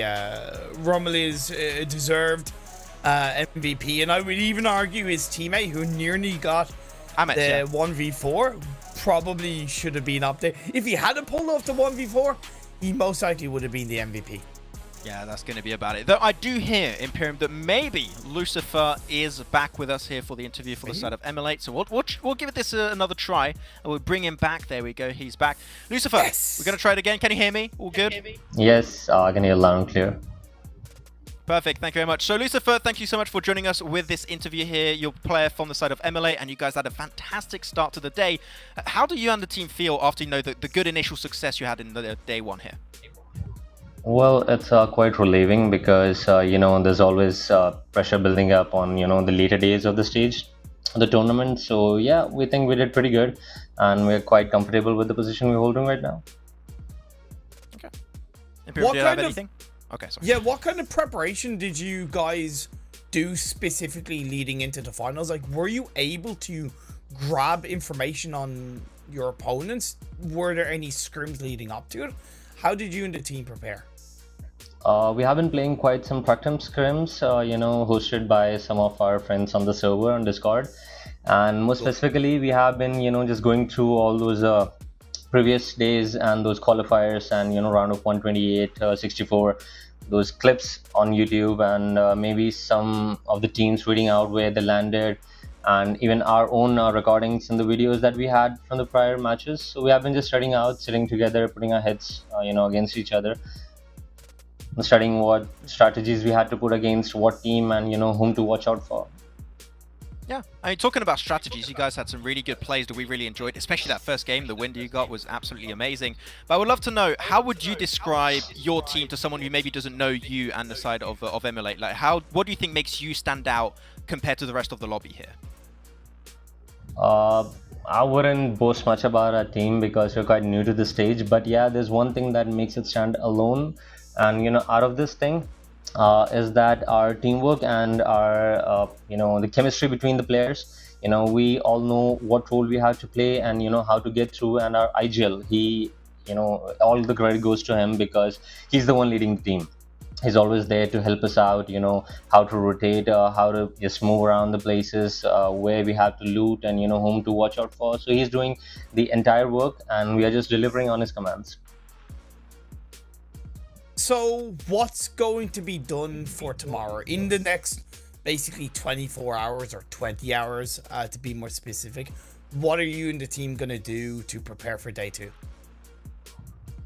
We did have a couple of good games. The first and the second game were quite respectable, and we have to work, and especially we have to work for the rotations part for the day 2. We'll be looking through that, and maybe change our drop locations if required, and just a couple of strategies that I may not be able to tell you right now, and I hope you'll be able to see them on the live stream tomorrow.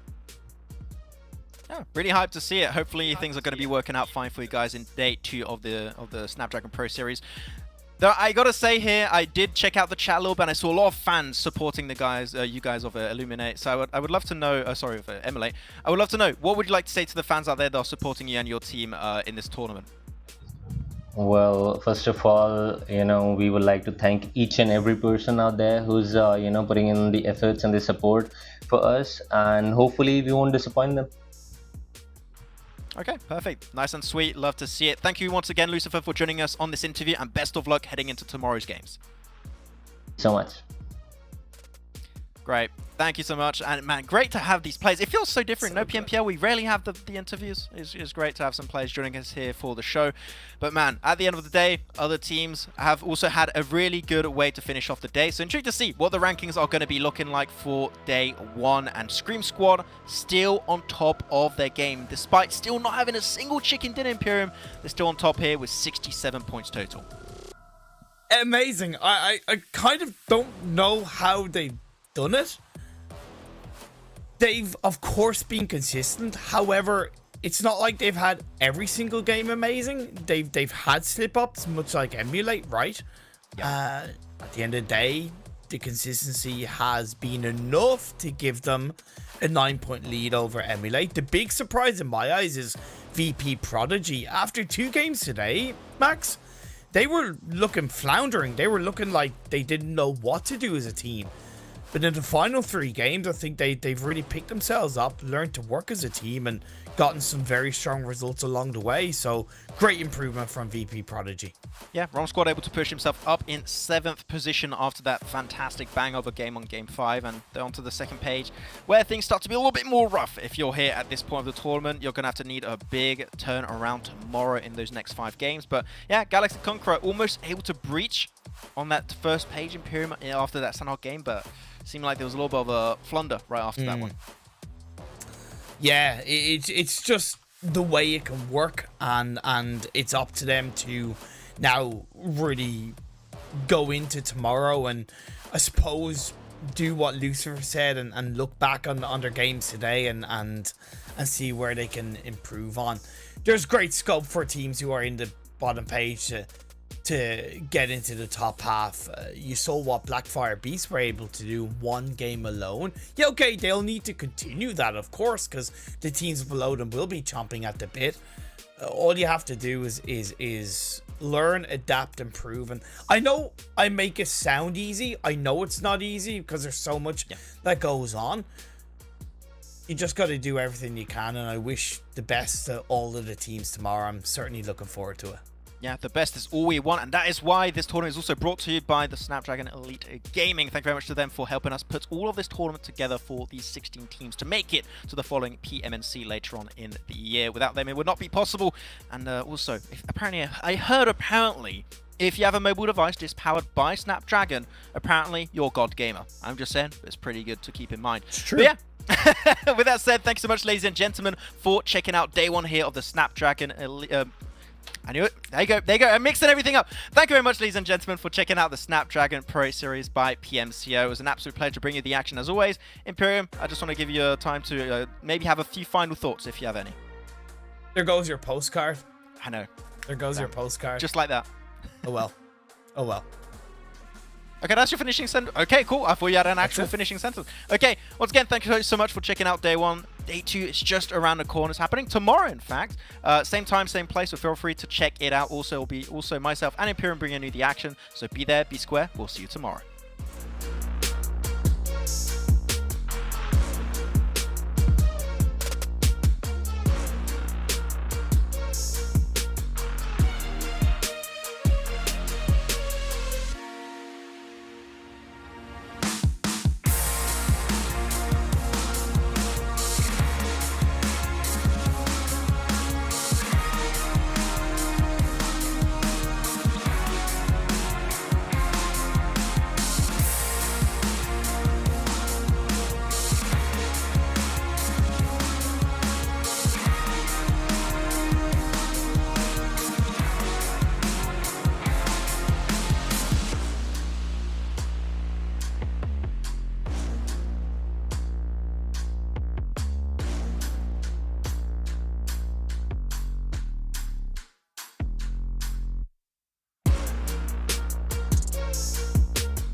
Straight up like, wait, who us now?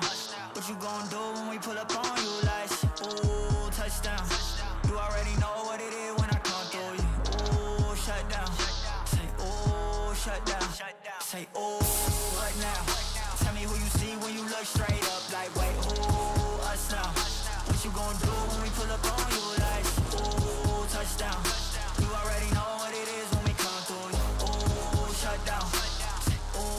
Shut down. Ooh, give me that crown. I need that now, right now. Ooh, don't make a sound. It's my time. You hear the crowd. Hey, we need that rain. Me and my team. Deja vu. This here a dream. We done all seen 100 times over.